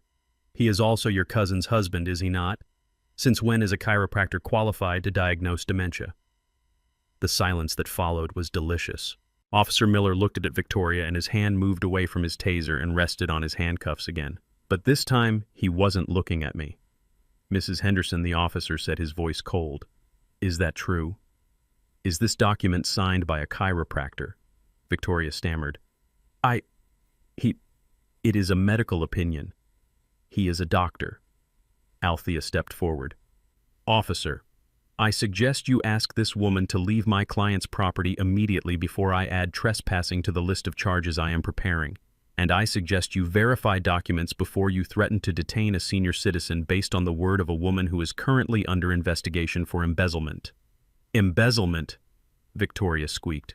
"Oh yes," Althea smiled, and it was a smile full of sharp teeth. "We opened the safe, Victoria. We have the ledgers. We have the video. The game is over." Officer Miller looked at me. "I am sorry for the misunderstanding, Mr. Henderson." He turned to Victoria. "Ma'am, you need to leave, now. Or I will arrest you for filing a false report right here."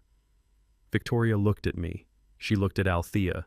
She looked at the house she had tried so hard to steal. Her face twisted into a mask of ugly hate. "This isn't over," she hissed. "Terrence will never forgive you. You will never see your grandchild." I didn't answer. I didn't have to. Althea answered for me. "My client doesn't negotiate with terrorists, Victoria. Goodbye." We watched her get into her car and speed away, tires screeching. The police officer tipped his hat to Althea and got back in his car, following Victoria to ensure she left the neighborhood. I stood there on the porch and my legs finally gave out. I sat down heavily on the steps. Althea sat down next to me, ignoring the dust on her expensive suit. "You okay, Clarence?" she asked. "I am tired, Althea," I said. "I am so tired." "I know," she said, patting my knee. "But you can't rest yet. We won the battle. But the war is just starting. Lucille left us a mess, Clarence. But she also left us the broom. Are you ready to sweep?" I looked at the blue sky. I took a deep breath. "Yes," I said. "Let's clean house." Althea Gibson did not shout. She did not wave her arms. She sat on the concrete steps of my front porch with the poise of a queen holding court. She placed her leather briefcase on her knees and clicked the brass latches open. The sound was sharp and decisive like the cocking of a pistol. Victoria was standing by the patrol car, her arms crossed over her chest, watching us with a mixture of apprehension and arrogance. Officer Miller stood between us, his hand resting on his belt, waiting to see who actually held the power in this situation. Althea pulled out a document bound in blue legal paper. It was thick. It looked heavy. She smoothed it out on her lap and adjusted her glasses. "Officer Miller," she said, her voice projecting clearly across the lawn, "Mrs. Henderson here claims that she has the right to manage this property because her father-in-law is incapacitated. She claims that as the wife of the heir, she has a vested interest in the estate. Is that correct?" Victoria stepped forward, chin high. "That is exactly right," she said, her voice shrill. "My husband Terence is the sole heir. If Clarence is incompetent, we have power of attorney. We have a right to liquidate assets to pay for his care." Althea smiled. It was a cold smile. "That would be true, Victoria," Althea said. "If Clarence owned this house." Victoria froze. Her brow furrowed. "What are you talking about?" she snapped. "Of course he owns it. He built it. His name is on the mailbox." Althea turned the document around so the officer could see the title page. "Actually, Clarence hasn't owned this house for 10 years, she said. "In 2014, Lucille Henderson visited my office. She was concerned about the financial stability of her children. She was concerned about predatory marriages, so she made a very smart move." Althea tapped the paper with a manicured fingernail. "She transferred the deed of this property and the surrounding acreage into the Lucille Henderson Irrevocable Trust. Clarence is not the owner. He is merely the life tenant." I watched Victoria's face. I saw the gears turning in her head, trying to process the legalese. I knew she was a real estate agent. I knew she understood contracts, but I also knew she had never bothered to look up the actual title of my home because she assumed I was just a simple mechanic who didn't know how to protect his assets. "What does that mean?" Officer Miller asked, leaning in to look at the paper. "It means," Althea explained, enjoying every syllable, "that Clarence has the right to live here until his death. He has the right to modify the property. He has the right to paint the walls blue or turn the office into a library. But he does not have the right to sell it. And more importantly, neither does his son, and neither does his daughter-in-law." Victoria let out a laugh of disbelief. "That is ridiculous," she scoffed. "A trust. We can dissolve a trust. If Clarence is declared incompetent, the trustees take over, and Terence is the next of kin, so he would be the trustee." Althea turned the page. The paper rustled loudly in the quiet morning air. "I am afraid you are mistaken again, Victoria," Althea said. "Lucille was very specific about the trustees. Terence is not a trustee. Darnell is not a trustee." "Who is the trustee?" Victoria demanded, taking a step closer, her hands balling into fists. "I am," Althea said simply. The color drained from Victoria's face so fast it looked like she might faint. "You," she whispered. "Me," Althea confirmed. "And the secondary trustee is the Ebenezer Baptist Church Building Fund. If Clarence becomes incapacitated, the management of the property falls to me. If I die, it falls to the church." At no point does the title transfer to Terence or his spouse. Victoria looked like she had been slapped. She grabbed the hood of the police car to steady herself, but the inheritance, she stammered. "When Clarence dies, the house goes to the boys. That is how it works. It is family property." Althea flipped to page 12 of the document. She held it up. "Let's read the distribution clause, shall we?" Althea said. Clause 4, Section B. "Upon the death of the life tenant, the property shall not be sold. It shall be retained by the trust and converted into a charitable facility for the housing of victims of domestic abuse." "No," Victoria screamed. The sound tore from her throat, raw and ugly. "That is a lie. That is not legal. You can't disinherit your own children like that." "It is perfectly legal," Althea said, closing the folder with a snap. "It is a private asset. Lucille purchased the land with money she inherited from her grandmother before she married Clarence. It was her separate property. She had every right to dispose of it as she saw fit, and she saw fit to keep it out of the hands of people who would sell it for a quick payout." I sat there on the steps and I felt a warmth spread through my chest that had nothing to do with the sun. It was pride. Lucille. My brilliant, quiet Lucille. She had sat in that office 10 years ago while Terrence was stealing from the shop and Victoria was spending our money on vacations, and she had seen the future. She knew they would come for the house. She knew they would try to throw me out. So she built a fortress of paper and ink that they could never breach. Victoria was shaking her head violently. "No," she muttered. "No. We ran the numbers. The land alone is worth $2 million. We leveraged the loans against this inheritance. We promised the investors." Althea said, picking up on the word. "Investors. You took out loans against an asset you didn't own. That sounds like fraud, Victoria." Victoria looked up, her eyes wild. She realized she had said too much. "This is a forgery," she yelled, pointing at the document. "Lucille wouldn't do this. She loved her sons. You tricked her. You are a crooked lawyer, and I will report you to the Bar Association. I want to see the original. I want a forensic analysis of the signature."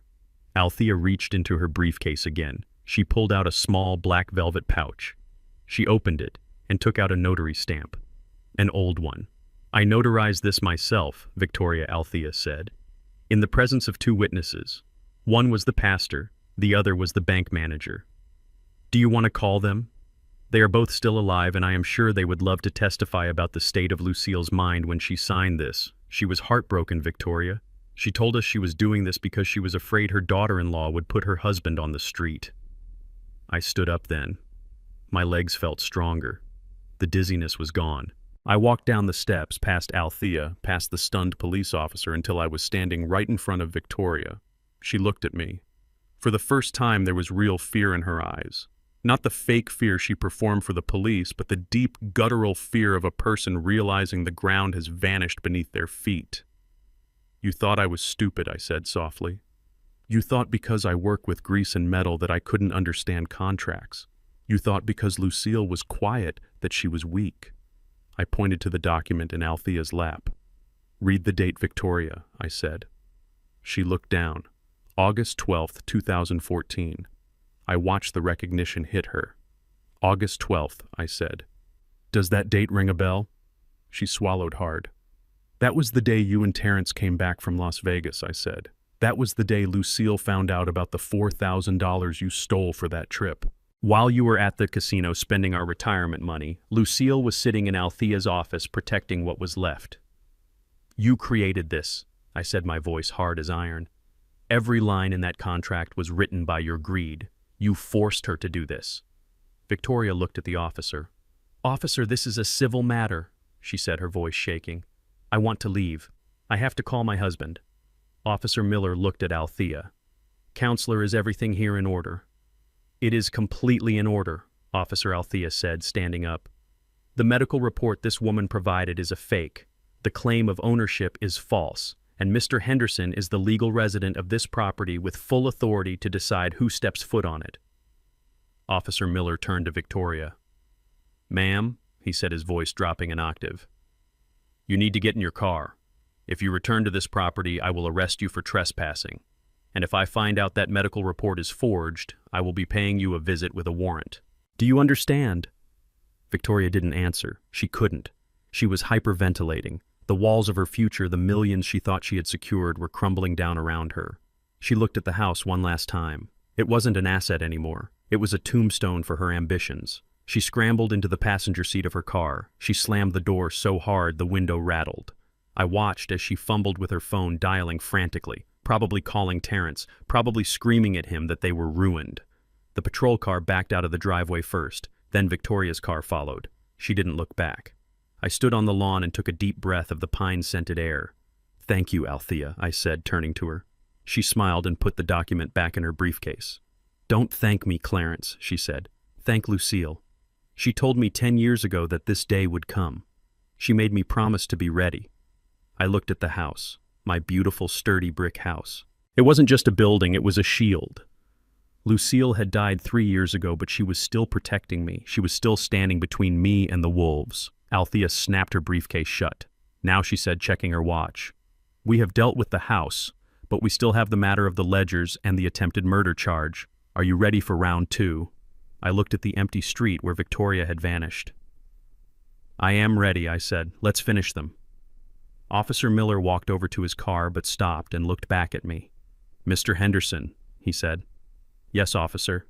"You have a good lawyer," he said, nodding at Althea. "And sir?" "Yes." "I am sorry about your son." I looked at him. I nodded slowly.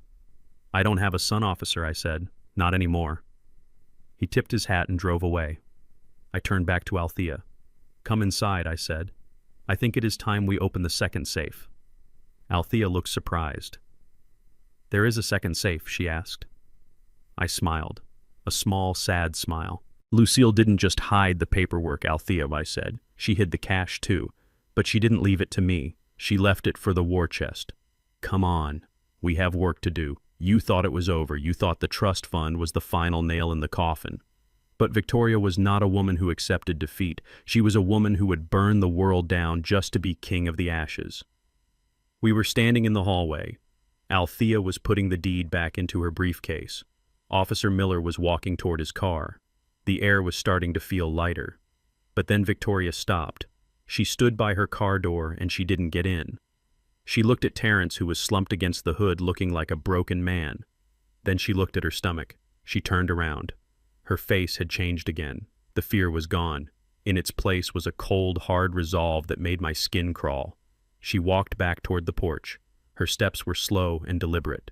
She placed both hands on her belly in a gesture that was as old as time. "You can't do this, Clarence," she said. Her voice wasn't loud. It was soft. It was the voice of a mother. I looked at her. "What now, Victoria? The police are leaving. You should go with them." "You can't kick us out," she said, stepping onto the first step. "You can't cut us off. Not now. Not when you know what is at stake." "I don't care what is at stake," I said. She smiled. It was a sad little smile, the kind that wins juries over. "Even if it is your own flesh and blood?" she asked. Terrence looked up. His eyes widened. He scrambled away from the car and ran to her side. "Vic," he stammered. "Are you saying, are you really?" She nodded, looking deep into his eyes. "I am 3 months along, Terrence. I was going to surprise you on your birthday. We are having a son." Terrence let out a sound that was half laugh and half sob. He fell to his knees and wrapped his arms around her waist, burying his face in her stomach. "Oh my God," he cried. "A son! Pop, did you hear that? I am going to be a father. You are going to be a grandfather." Victoria stroked his hair, but her eyes were locked on mine. They were challenging me. They were daring me to be the monster she painted me as. "You can't evict a pregnant woman, Clarence," she said softly. "You can't leave your grandson homeless. This baby is the future of the Henderson name. He is the legacy Lucille wanted. If you throw us out now, the stress could cause a miscarriage. Is that what you want? Do you want to be responsible for killing the last piece of your wife that is left in this world?" It was a brilliant move. It was evil, but it was brilliant. She knew Lucille's greatest sorrow was that we didn't have grandchildren. She knew that I was a man who valued family above everything. She was using an unborn child as a human shield. Terrence stood up, his face beaming with a hope that was painful to watch. "Pop, please. Forget the money, forget the house. This changes everything. I will change, I swear. I will get a job. I will do whatever you want. Just let us stay. Let us raise him here." Mom would have wanted that. I looked at my son. He was so happy. For the first time in years, he looked like the boy I used to know. He believed her. He wanted this so badly that he was blind to everything else. But I wasn't blind. And Lucille certainly hadn't been blind. I felt a heaviness in my chest. This was going to be the hardest thing I ever had to do. Breaking his arm was nothing compared to breaking his heart. But the truth had to be told. The infection had to be cut out completely. "Come inside," I said. My voice was flat, dead. Victoria smiled triumphantly. She thought she had won. She thought the emotional blackmail had worked. She took Terrence's arm and led him back up the stairs past Althea, who was watching them with a look of deep pity. We went back into the living room. The dust from the fight was still settling. The broken laptop was still on the floor. "Sit down," I said, pointing to the sofa. Victoria sat down heavily, still holding her stomach, acting the part of the fragile mother. Terrence sat next to her, holding her hand like it was made of glass. "So, Clarence," Victoria said, settling in, "I assume we can discuss the terms of our stay. We will need the master bedroom, of course." It has the best light for the nursery." I didn't answer her. I walked over to the fireplace where I had left the third ledger, the one I hadn't opened yet. It was a small red notebook. It didn't look like much, but inside it was the nuclear option. I picked it up. I turned to Althea. "Althea, do you have the file from the private investigator?" I asked. Althea nodded. She reached into her briefcase and pulled out a thick manila envelope sealed with red tape. She handed it to me without a word. "What is this?" Terrence asked, his smile faltering. "What is going on, Pop? We are talking about the baby. We are talking about the baby." I agreed. I opened the red notebook. "Terrence," I said, "do you remember 5 years ago when you and Victoria were trying to conceive the first time? You went to see Dr. Sterling. You told me it was just a routine checkup." Terrence frowned. "Yeah. So what?" "We were stressed. It didn't happen." I pulled a piece of paper out of the notebook. It was a medical report. It was on Dr. Sterling's letterhead. "Lucille paid for those tests, Terrence," I said. "You didn't have insurance because you had let the policy lapse to pay for your car lease, so the results came to her." I walked over and handed him the paper. "Read the diagnosis, Terrence. Read the highlighted line." Terrence took the paper. His hands were shaking. He squinted at the medical jargon. "Azoospermia," he read slowly. "Secondary infertility induced by prolonged anabolic steroid use." He stopped. He looked up at me, confusion clouding his eyes. "What does that mean?" "It means you are sterile, Terrence," I said gently. "It means you have a 0 sperm count. It means you cannot father children." The room went deadly silent.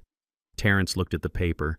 Then he looked at Victoria. Victoria, who had gone rigid on the sofa. "No," he whispered. "That is wrong. The doctor said we just had low motility. He said we just needed to keep trying. Victoria told me..." He stopped. He looked at his wife. "You told me the tests were fine," he said, his voice rising. "You told me it was just stress. You told me to keep taking those supplements." Victoria wouldn't look at him. She was staring at the wall, her face a mask of stone. "She lied, Terrence," I said. "She knew. Dr. Sterling told both of you. But she told you to keep it a secret because she didn't want to hurt your pride. Or maybe because she wanted to keep the option open." "Option?" Terrence asked. "What option?" I opened the manila envelope Althea had given me. I pulled out a stack of photographs. Glossy, high-resolution photographs taken with a telephoto lens. "Lucille knew something was wrong," I said. "When you told us Victoria was pregnant last week, Lucille hired a professional. She wanted to know the truth before she died." I tossed the photos onto the coffee table. They fanned out like a deck of cards. They were brutal. There was Victoria, but she wasn't with Terrence. She was walking into a Motel 6 off the interstate. She was sitting at a bar holding hands with a man in a cheap suit, a man I recognized. "Brad," I said, pointing to the photo, "the real estate broker, the man who was here yesterday trying to sell my house." Terrence stared at the photos. He stared at his wife kissing another man. He stared at his wife walking into a motel room with another man. "The dates on these photos are from 3 months ago," I said, "the exact time of conception." Terrence made a sound like a wounded animal. A low, guttural keen that started in his chest and ripped its way out of his throat. He looked at Victoria. His eyes were wide and red. "Is it true?" he screamed. Victoria didn't deny it. She couldn't. The evidence was right there in full color. She stood up, pushing Terrence's hand away. "So what if it is?" she snapped. Her voice was vicious now. "So what, Terrence? You weren't man enough to give me a child. You weren't man enough to give me money. You weren't man enough to stand up to your daddy. I had to do what I had to do. You cheated on me." Terrence yelled, standing up. He was shaking so hard he could barely stand. "You are pregnant with another man's baby, and you tried to pass it off as mine. You tried to trick my father into giving us the house." "I didn't try to trick him," Victoria yelled back, getting right in his face. "I tried to save us. Brad has money, Terrence. Brad has connections, and he is twice the man you will ever be. At least he can finish what he starts." Terrence slapped her. It was a sharp crack that echoed through the room. Victoria didn't cry. She laughed. She touched her cheek and laughed. "That is the first time you have ever shown any backbone," she spat. "Too bad it is 5 years too late." Terrence lunged at her. He grabbed her by the shoulders and shook her. "You ruined my life," he screamed. "You made me steal from my parents. You made me kill my mother. And for what? For a bastard child and a real estate commission." I stepped forward. I grabbed Terrence and pulled him back, not to protect her, but to stop him from going to prison for assault. "Enough," I shouted. Terrence collapsed onto the floor, sobbing. He curled into a ball, clutching the medical report in one hand and the photos in the other. He was broken. Completely and utterly broken. Victoria straightened her blouse. She looked at me with pure hatred. "Are you happy now, Clarence?" she asked. "You destroyed your family. You exposed everything. Was it worth it?" I looked at her. I looked at the wreckage of my son on the floor. I looked at Althea, who was watching with a sad, grim expression. "I didn't destroy this family, Victoria," I said quietly. "I just turned on the lights. You were the roaches scurrying in the dark." Victoria grabbed her purse. She didn't look at Terrence. She stepped over him like he was a piece of trash. "I am leaving," she said. "And don't worry, you won't see me again. I have better places to be. And Brad has a penthouse." She walked to the door. She paused and looked back at Terrence. "Send me the divorce papers," she said coldly. "And keep the ring.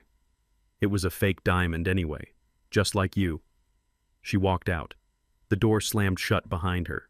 Terrence lay on the floor crying. He was muttering to himself. "I didn't know. I didn't know. I am sterile. It wasn't my baby." I stood over him. I felt no pity, only a deep, hollow exhaustion.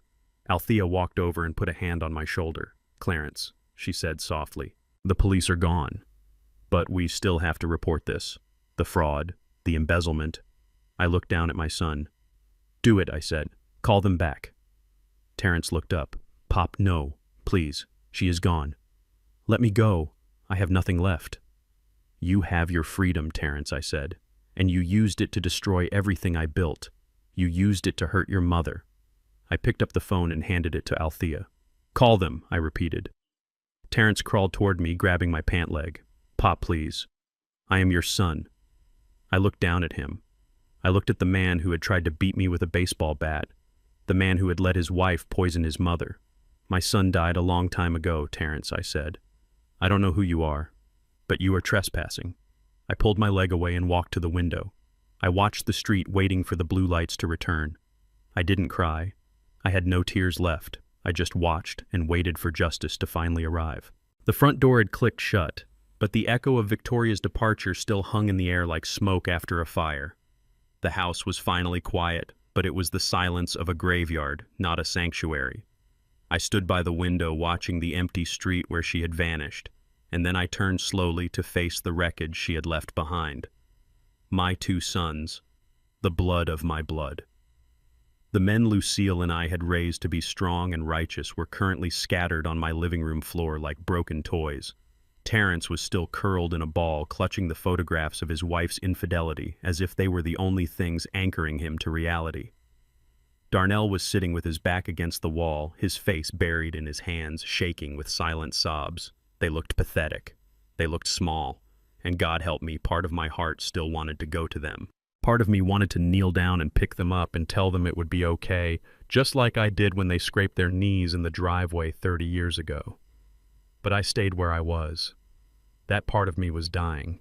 It was being suffocated by the cold, hard truth of who they had become. Althea stood next to me, her presence solid and unshakable. She looked at them with the dispassionate eye of a judge who had seen too many criminals cry only after the handcuffs were locked. She adjusted her glasses and looked at me. Her eyes asked a question I wasn't sure I was ready to answer. "Are we done, Clarence?" she seemed to ask. I took a deep breath. The air in the room felt thin. I walked over to the coffee table and picked up the red ledger, the book that proved they knew about the pills, the book that proved they knew Victoria was hastening their mother's death and did nothing. "Get up," I said. My voice wasn't loud, but it cut through their sobbing like a knife. Terrence looked up. His eyes were red and swollen, his expensive shirt crumpled and stained with tears. "Pop," he whispered. "She is gone. She took everything. My marriage. My child. It was all a lie." "Get up," I repeated. Slowly, painfully, they scrambled to their feet. They stood before me, heads bowed, shoulders slumped, two men who had lost their spines somewhere between the bank and the country club. I looked at them for a long moment. I let the silence stretch until it was unbearable. "Victoria is gone," I said. But her crimes remain, and your crimes remain. Darnell flinched. Pop, please, he begged. We didn't do it. It was her. She manipulated us. She made us do it. Stop it, I snapped. Stop blaming the woman. She was the architect, yes, but you were the builders. You carried the bricks. You mixed the mortar. You watched your mother fade away day by day, and you calculated how much money you would save on nursing care if she died a little sooner. No, Terrence shouted, his voice cracking. That isn't fair. We loved Mom. You loved her money, I said. I looked at Althea. She opened her briefcase and pulled out 2 documents. They were standard witness cooperation agreements. She had typed them up that morning, knowing it might come to this. I am going to give you 1 chance, I said. Just 1. And I want you to listen to me very carefully because your lives depend on it.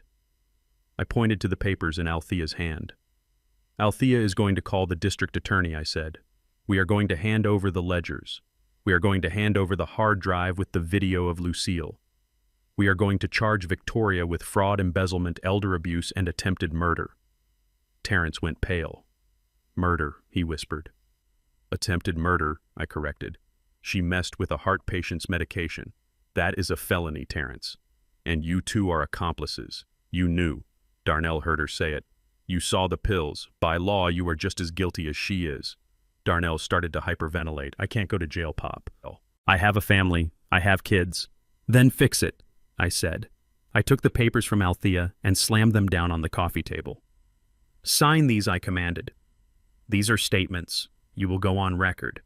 You will testify that Victoria masterminded the fraud. You will testify that she introduced the pills. You will testify that she forged the documents. You will turn state's evidence against her. I looked them in the eye. If you do this, Althea will negotiate for you. We will ask for immunity or reduced charges for your part in the financial crimes. You will still have to pay back the IRS. You will still be broke. But you won't go to prison for killing your mother. And you might just save a sliver of your souls. It was a lifeline. It was more than they deserved. It was a father throwing a rope to his drowning sons even after they had tried to sink his boat. I watched them. I waited for them to grab the pen. I waited for them to say, yes, Pop, we will do it. We will make it right. We will get justice for Mom. But they didn't move. Terrence looked at the paper. Then he looked at me. Then his eyes shifted to the side.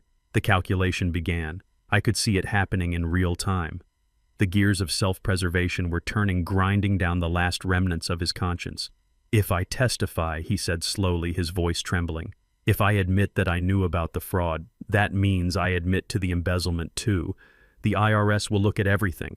They will look at the shell companies. They are going to look anyway, I said. But this way you are the witness, not the target. Terrence shook his head. No, Pop, you don't understand. I signed those checks. Victoria made me sign them, but it is my signature. If I go to court and say I knew about the scheme, they won't give me immunity. They will say I was the CFO. They will say I was responsible. He looked at me with pleading eyes. Pop, if we just let her go, if we just don't say anything, maybe the IRS won't find out about the pills. Maybe we can just pay the back taxes and work out a payment plan. If we bring up the murder charge, it opens a Pandora's box. It makes it a high-profile case. My face will be on the news. I will never work in this town again. I felt a coldness spread through my stomach. He wasn't thinking about justice for Lucille. He was thinking about his career. He was thinking about his reputation. I turned to Darnell. What about you, son? You were the one crying on the floor about how sorry you were. You were the one she blackmailed. Here is your chance to be free of her. Testify. Put her away so she can't hurt you anymore. Darnell looked at the pen. He reached for it, his hand shaking. But then he stopped. He pulled his hand back as if the pen were red hot. I can't, he whispered. Why, I asked. My voice was barely a whisper now. Why Darnell? She has the video, he choked out, the one she told me about. If I testify against her, she will release it. She will put it on the internet, everyone will see, the church, my wife, my kids. Pop, it will ruin my life. I stared at him. Your mother is dead, I said. She died gasping for air because that woman poisoned her. And you are worried about a video. You are worried about being embarrassed. It is not just embarrassment, Darnell sobbed. It is my life, Pop. I can't lose my family. You already lost your family, I said. You lost us the day you chose her over the woman who gave birth to you. I looked back at Terrence. And you, I said. You are worried about your job. You are worried about being known as a thief. Terrence straightened up a little, trying to regain some dignity that wasn't there.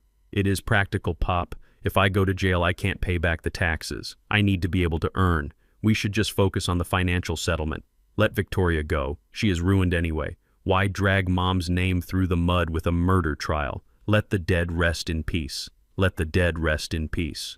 That was the phrase that did it. That was the moment the last thread snapped. He wasn't protecting Lucille's memory. He was using her memory to hide his own cowardice. I looked at Althea. She was closing her briefcase. She didn't need to hear anymore. She knew. She had seen this 100 times in her career. The moment when a criminal decides that saving their own skin is worth more than the truth. I laughed. It was a sound that startled them. It wasn't a happy laugh. It was a dry, hollow sound, like dead leaves scraping on pavement. You act like you have a choice, I said. I walked over to the table and picked up the papers. I ripped them in half. Then I ripped them again. The sound of tearing paper was loud in the room. You think I was asking for your permission? I asked, throwing the confetti of their last chance into the air. You think I need your testimony to bury her? I walked closer to them. I stood tall, my mechanic's back straight, my eyes clear. I gave you a chance, I said. Chance. Not for me, not for the case. I gave you a chance for yourselves. I wanted to see if there was anything left inside of you that was worth saving. I wanted to see if you were men or if you were just hollow shells wearing expensive suits. I looked at Terrence. I don't need you to testify about the money. I have the bank records. I have the forensic accounting. The numbers don't lie, Terrence. You do. I looked at Darnell. And I don't need you to verify the pills. The video of your mother is admissible as a dying declaration. And Dr. Sterling's testimony about the medication interaction is scientific fact. The jury won't need a coward to tell them what they can see with their own eyes. They stared at me, eyes wide with horror, realizing they had just failed the only test that mattered. You calculated, I said, shaking my head. You stood there and you did the math. You weighed your mother's life against your own comfort, and you chose comfort. Again. Just like you did for 10 years. Pop, wait, Terrence stammered, reaching out. We can still help. We can... No, I cut him off. You can't. You are done helping. You are done talking. I turned to Althea. Call the district attorney, Althea. Tell him we are filing everything. The fraud, the theft, the attempted murder. And tell him we have 2 CO conspirators who refuse to cooperate. Tell him I want them charged to the fullest extent of the law. Althea nodded solemnly. Consider it done, Clarence. Darnell fell to his knees again, wailing. Pop, no, please, not prison. I am your son. I looked down at him. I looked at the tears streaming down his face, and I felt nothing. The well was dry. You are not my son, I said, my voice cold and final. My sons died a long time ago. I don't know who you people are. But you are trespassing in my house. I pointed to the door. Get out. They didn't move. They were paralyzed by the shock of it. I said, get out! I roared, my voice shaking the walls. Get out before I throw you out. Terrence grabbed Darnell by the arm and hauled him up. They stumbled toward the door, looking back at me with terrified eyes, waiting for me to relent. Waiting for me to be the soft father I had always been. But that father was gone. He was buried in the cemetery next to Lucille. I watched them stumble out onto the porch and down the steps. I watched them get into Terrence's car. I watched them drive away, leaving nothing but exhaust fumes and silence. I closed the door. I locked the deadbolt. I leaned my forehead against the cool wood and closed my eyes. It was over. The house was empty. My family was gone. But as I stood there in the quiet, I felt something strange. I felt a weight lifting off my shoulders. The heavy, suffocating blanket of lies was gone. The toxic hope that had kept me sick was gone. I turned around and looked at Althea. She was already on the phone, dialing the number that would end their lives as they knew them. I walked to the kitchen and poured myself a glass of water. My hands were steady. I was alone, but for the first time in years, I was clean. The house was finally quiet. The storm outside had passed, leaving behind a wet world that smelled of mud and ozone. Inside, the air was still thick with the ghosts of the family I had just evicted. I stood in the kitchen staring at the coffee maker Lucille used every morning for 30 years. My hands were gripping the granite counter so hard my knuckles were white. It was over. The shouting was over. The threats were over. My sons were gone. But Althea was not done. She was sitting at the kitchen table, her briefcase open like a surgeon's kit. She was on the phone, her voice low and dangerous. She wasn't talking to the police anymore. She was talking to someone much more frightening. "Yes, Agent Perkins," she said into the phone. "I am looking at the amended returns right now. Yes, the signatures do not match the exemplars I provided. We are prepared to surrender the original documents for forensic analysis. Thank you." She hung up the phone and took off her glasses, rubbing the bridge of her nose. She looked tired. Not the tiredness of age, but the tiredness of someone who has spent a lifetime cleaning up other people's messes. "Who was that Althea?" I asked, pouring 2 cups of black coffee. "That was the Criminal Investigation Division of the Internal Revenue Service," she said, taking the cup I offered.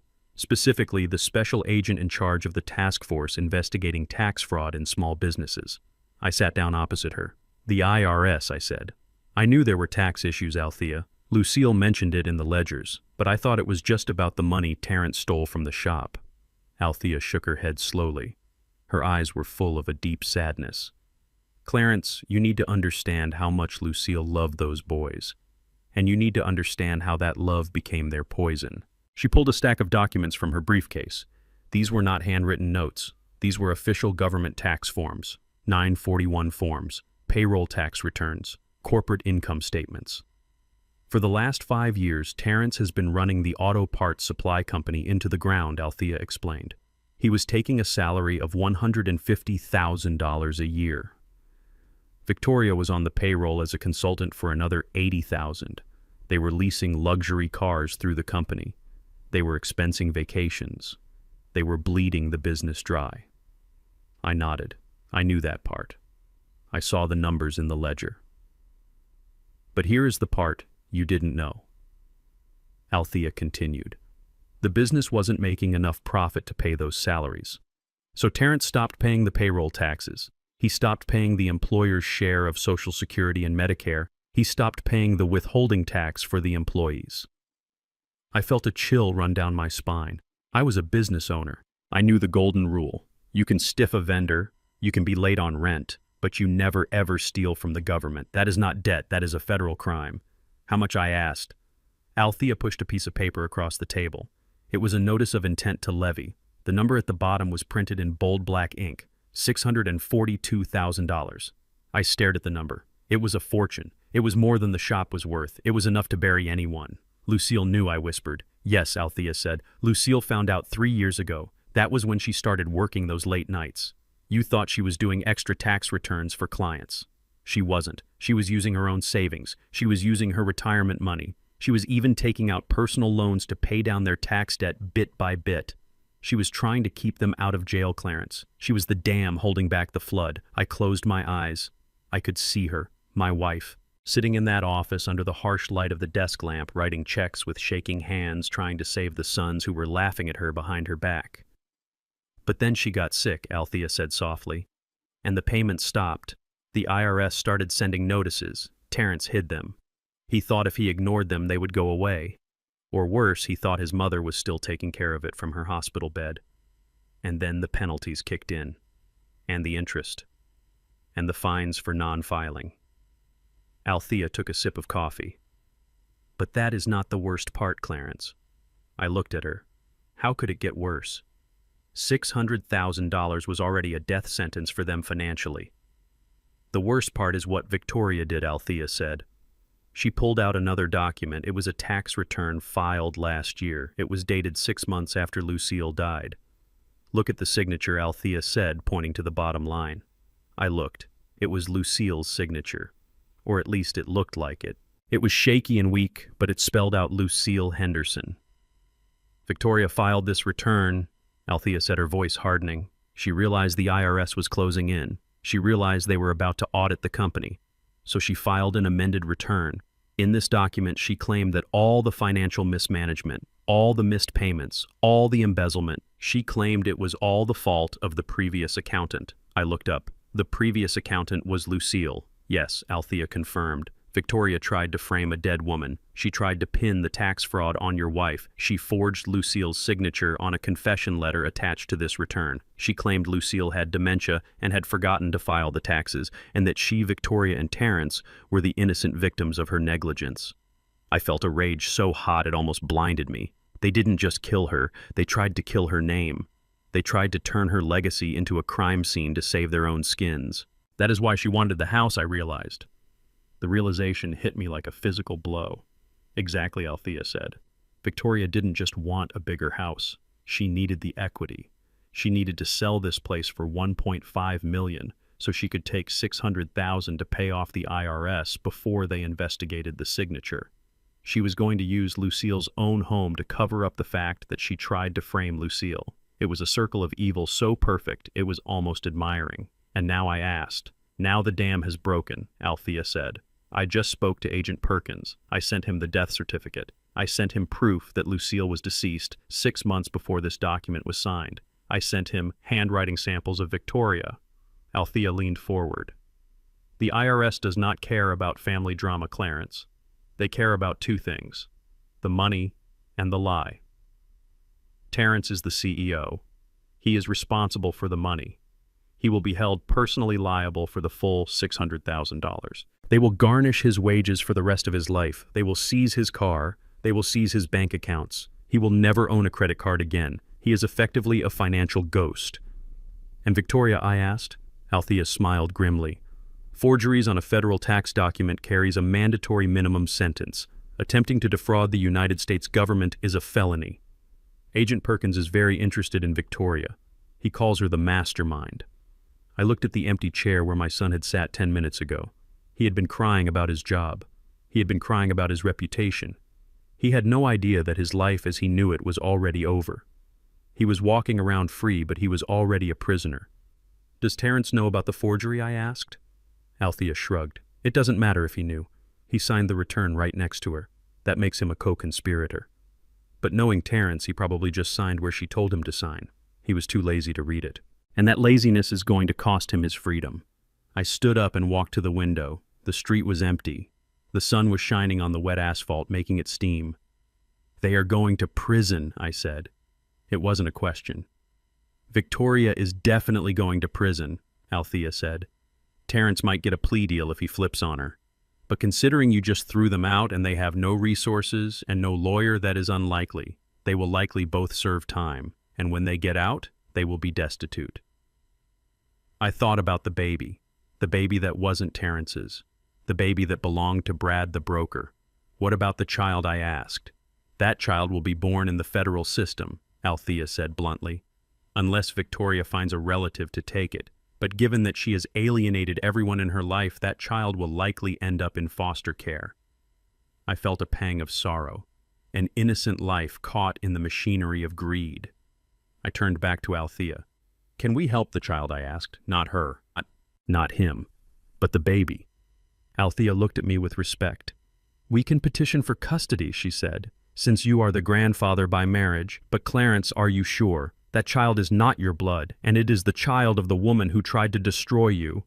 I looked at the picture of Lucille on the fridge. She was smiling, holding a batch of cookies. She loved kids. She didn't care whose kids they were. She just loved them.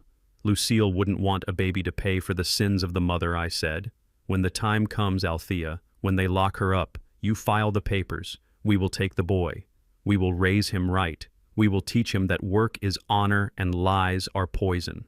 Althea nodded, making a note on her pad. You are a better man than they deserve, Clarence. I am not a good man, I said, pouring the rest of the coffee down the sink.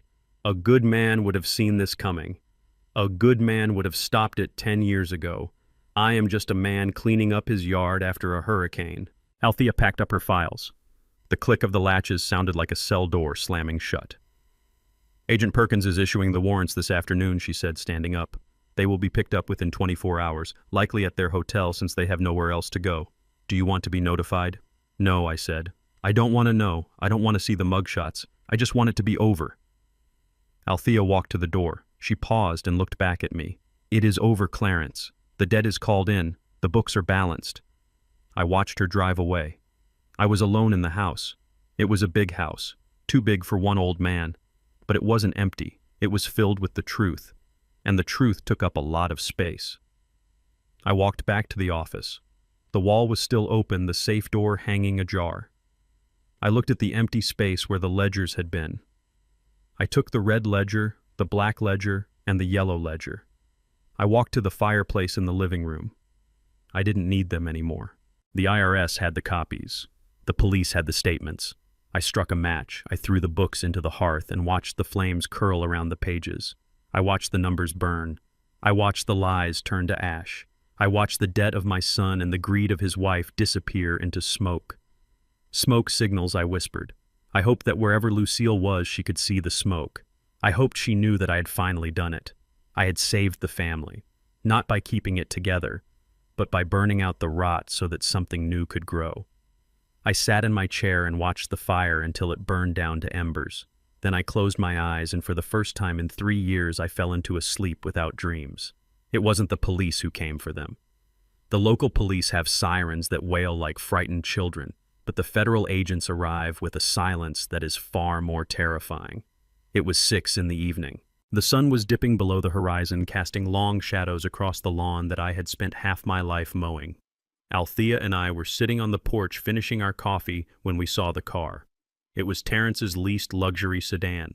It came careening down the street, driving too fast for the neighborhood. It screeched into the driveway, nearly taking out the mailbox. I didn't stand up. I didn't flinch. I just watched as my son and his wife scrambled out of the car. They looked like refugees from a disaster they had created. Victoria's hair was wild and she was still wearing the clothes from earlier. Terrence looked pale and sweaty, his eyes darting around like a trapped animal. They ran up the walkway. They didn't see the black SUVs that were turning the corner behind them. They only saw me. They only saw the man they thought was their safety net. "Open the door," Terrence screamed, pounding his fist against the railing. "Pop let us in. The cards aren't working. The hotel declined us. The bank accounts are frozen. You have to give us cash. We need to get out of town." Victoria pushed him aside. She looked at me with venomous eyes. "You called them, didn't you? You called the IRS. You vindictive old man. Fix this. Call them back and tell them it was a mistake. Tell them you gave us permission to sign those papers." I took a sip of my coffee. It was cold, but I drank it anyway. "I can't do that, Victoria," I said calmly. "Lying to federal agents is a crime, and I am done committing crimes for this family." That was when the SUVs stopped. There were 4 of them, black Tahoes with tinted windows. They blocked the driveway. They blocked the street. Doors opened in unison. Men and women in windbreakers stepped out. On the back of their jackets, in bright yellow letters, were 3 letters that strike fear into the hearts of billionaires and gangsters alike: FBI. And next to them, the agents from the IRS Criminal Investigation Division. Victoria stopped screaming. She turned around slowly. Her mouth opened, but no sound came out. Agent Perkins, the man Althea had spoken to on the phone, walked up the driveway. He didn't run. He didn't draw a weapon. He walked with the heavy, inevitable pace of Judgment Day. He held a piece of paper in his hand. "Victoria Henderson," he said, his voice flat and professional. "Terrence Henderson, I have a federal warrant for your arrest." "No." Victoria whispered, backing away until she hit the porch steps. "No, this is a misunderstanding. My lawyer will explain. You can explain it to the judge," Agent Perkins said. 2 agents moved forward. They grabbed Victoria's arms. She didn't go quietly. She started to kick and scream. It wasn't the scream of a victim. It was the scream of a narcissist who couldn't believe the world dared to touch her. "Get your hands off me," she shrieked. "Do you know who I am? I am a mother. I am pregnant. You can't arrest a pregnant woman." Agent Perkins didn't blink. "We have a medical team on standby at the detention center, ma'am. Turn around." They spun her around. The sound of the handcuffs ratcheting shut was loud and metallic. Click, click, click. It was the sound of a steel trap finally snapping shut on a wolf leg. Victoria looked at me. Her face was twisted into something unrecognizable. "I will kill you!" she screamed at me, spitting the words out. "I will burn this house down from my cell. I will make sure you die alone." I didn't look away. I didn't blink. I watched her until they shoved her into the back of the first SUV. Then they turned to Terrence. My son was standing by the porch railing. He wasn't fighting. He was shaking.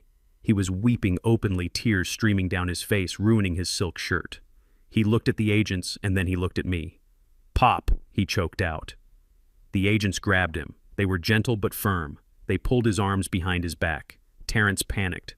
The reality of it finally hit him. He wasn't going to a country club. He wasn't going to a hotel. He was going to a cage.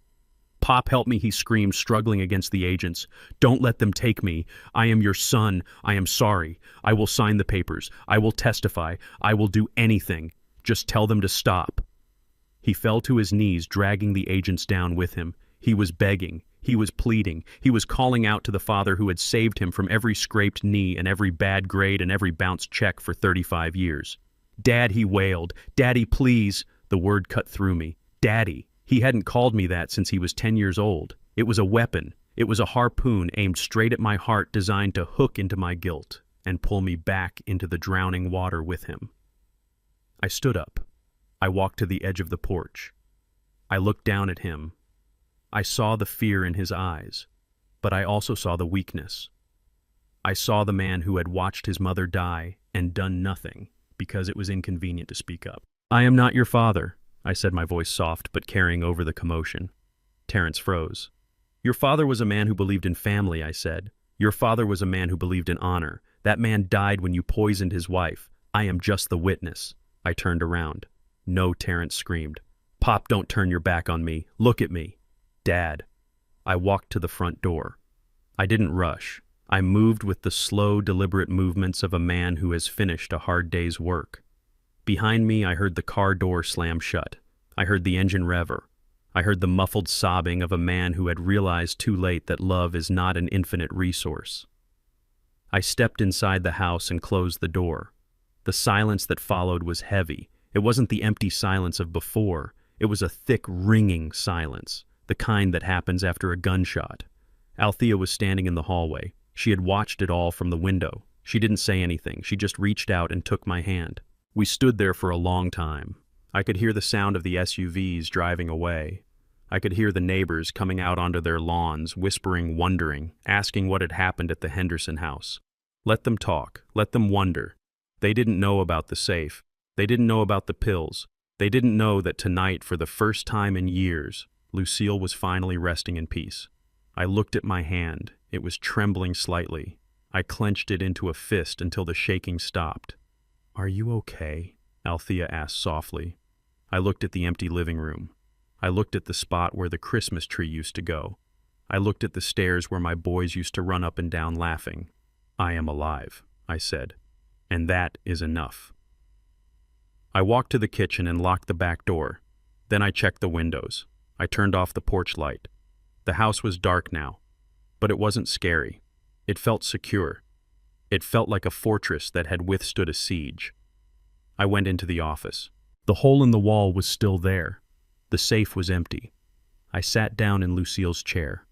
I spun it around to face the window. The moon was rising over the magnolia trees. It was a full moon, bright and cold. "Goodbye, Terrence," I whispered into the darkness. "Goodbye, Darnell. Goodbye, Victoria." I didn't say it with anger. I said it with relief. I closed my eyes and listened to the house settling. The creaks and groans of the old wood were familiar to me. They were the sounds of survival. Tomorrow I would call the contractor. We would patch the wall. We would paint the room. We would turn this office into the library Lucille had always wanted. We would fill it with books and light. And maybe, just maybe, I would get a dog. A rescue dog. One that had been mistreated and abandoned. One that knew the value of a second chance. But for tonight I just sat in the dark and breathed. In and out, in and out. I was alone. But I was free. It has been 6 months since the flashing lights of the federal agents faded from my driveway. 6 months is a long time in the life of an old mechanic. It is enough time for the seasons to change from the humid oppression of summer to the crisp golden light of autumn. It is enough time for the grass to grow back where the police cars tore it up. And it is enough time for a house to heal. If you walked past my house today, you would not recognize it as the fortress of solitude it used to be. The heavy velvet curtains that Victoria hated so much are gone, but they were not replaced by modern blinds. They were replaced by sheer linen that lets the sunlight pour in. The driveway is no longer filled with leased luxury cars that I paid for. Instead, it is often filled with the beat-up sedans and minivans of the volunteers who come here every day.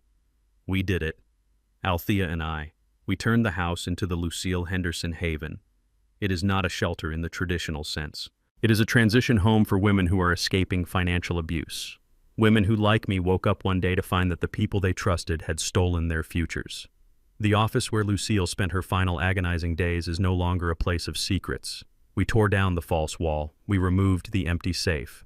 Mr. Russo came back with his crew and they worked for free for 3 weeks. They installed floor-to-ceiling bookshelves made of warm cherry wood. They put in comfortable armchairs and reading lamps. It is now a library where women can learn about financial literacy. They sit in the very spot where I opened the ledgers and they learn how to balance a checkbook. They learn how to spot fraud. They learn how to protect themselves so they never have to be victims. I walk through the house now and I don't hear the echoes of Terrence and Victoria arguing about money. I hear laughter. I hear the sound of children playing in the backyard where I built a new swing set. There is a young woman named Sarah staying in the guest room. She has a 2-year-old daughter. Yesterday I watched that little girl chase a butterfly across the lawn, and for the first time in years the knot in my chest loosened completely. I am not just the landlord here. I am the grandfather they need. I fix their cars when they break down. I teach them how to change a tire. I sit on the porch and tell them stories about Lucille. I tell them she was a warrior who fought with a pen instead of a sword. Her name is on the plaque by the front door, and every time I polish it, I feel her smiling down on me. But peace is not just about what you build. It is also about what you destroy.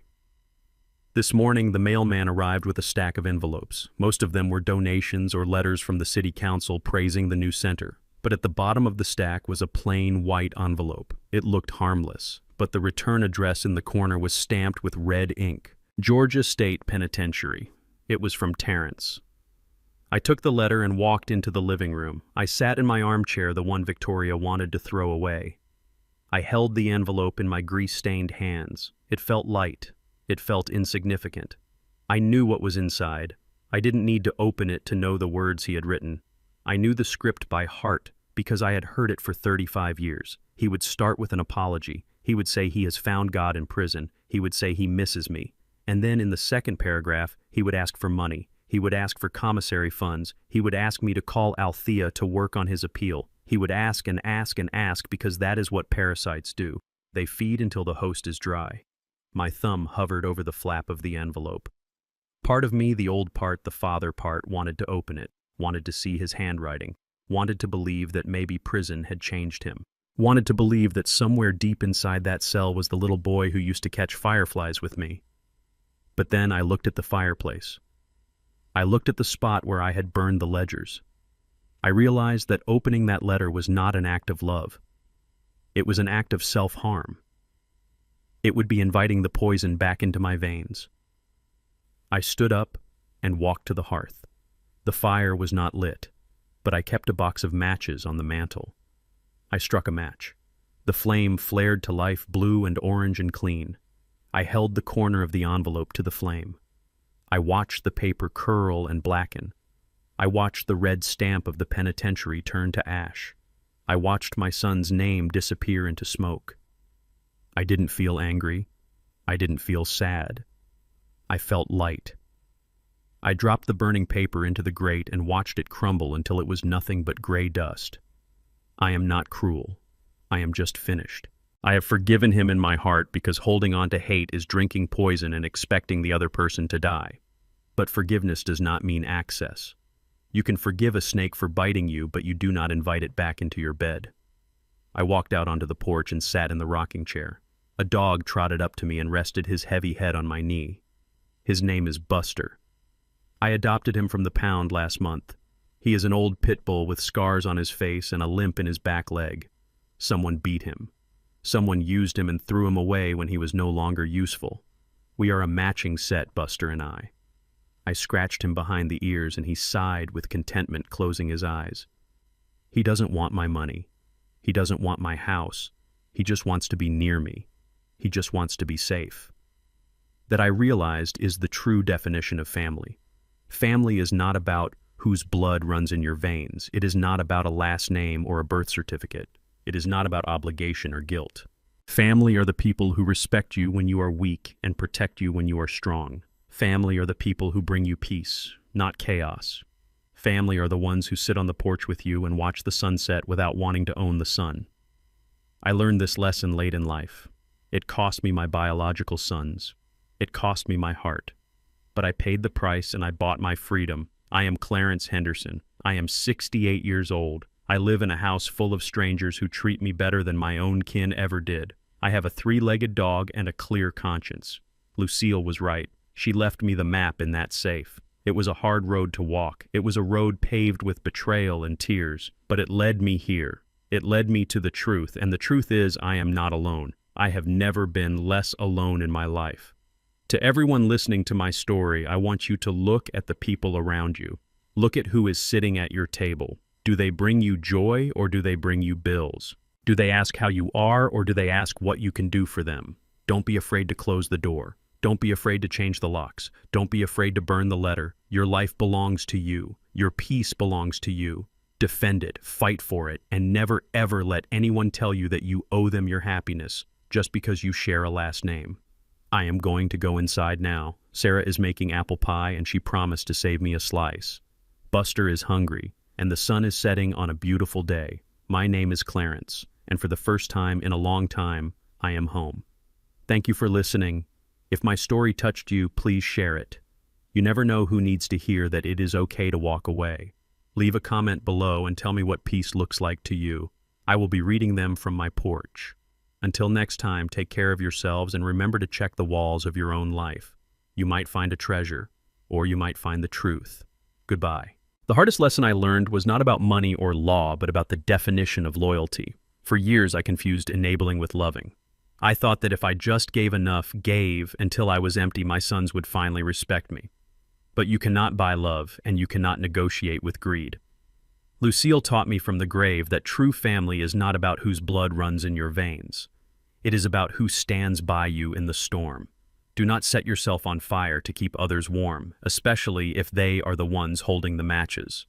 Your dignity is the one asset you must never liquidate.